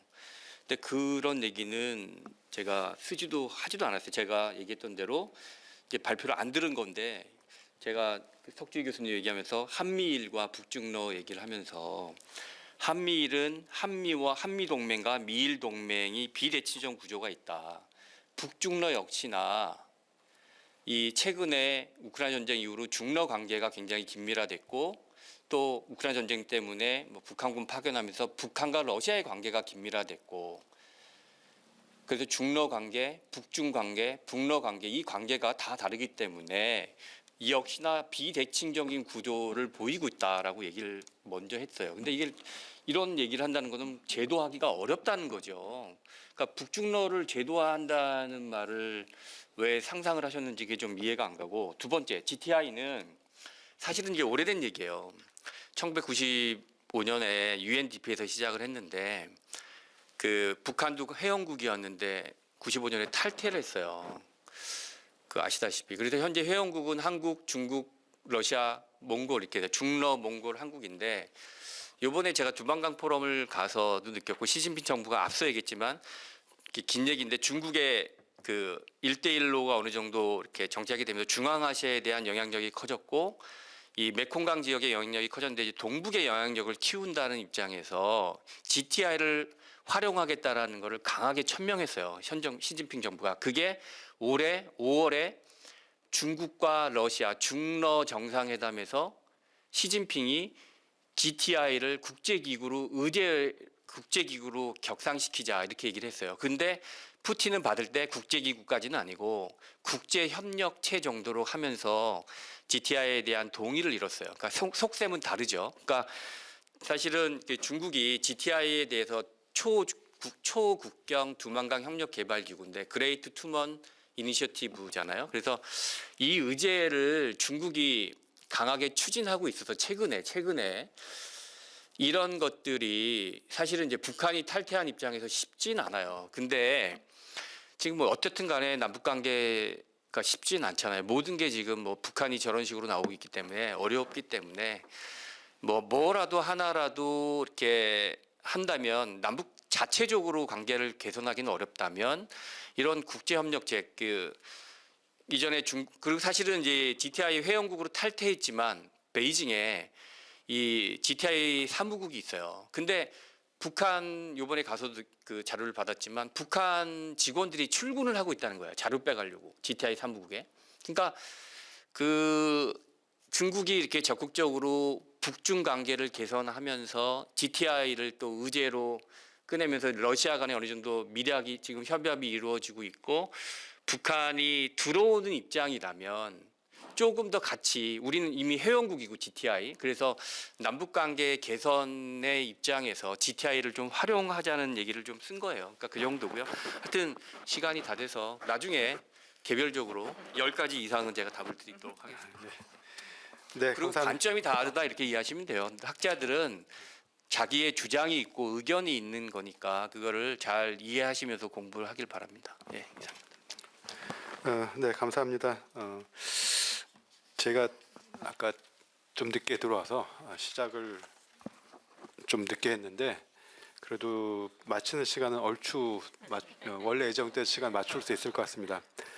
사실 그 사회를 제가 맡은 것도 이게 굉장히 얼떨결에 맡게 됐고 원래 사회를 맡으시기로 했던 분께서 맡으셨으면 좀 더 준비를 잘하셔서 좀 더 치밀하게 정말 생산적으로 잘 하셨을 텐데 사실 저는 그 사회 맡기에 굉장히 특히 오늘 같은 날 굉장히 부적합한 사람이라는데 어쨌든 사회를 맡게 돼서 여러분들께 정말 최상의 그 패널을 제공하지 못한 것 같아서 그거에 대해서는 좀 죄송하게 생각하고 그리고 아까 들어오면서 사실 인사도 잘 못 드렸어요. 인사는 좀 이따 다시 드리기도 하고요.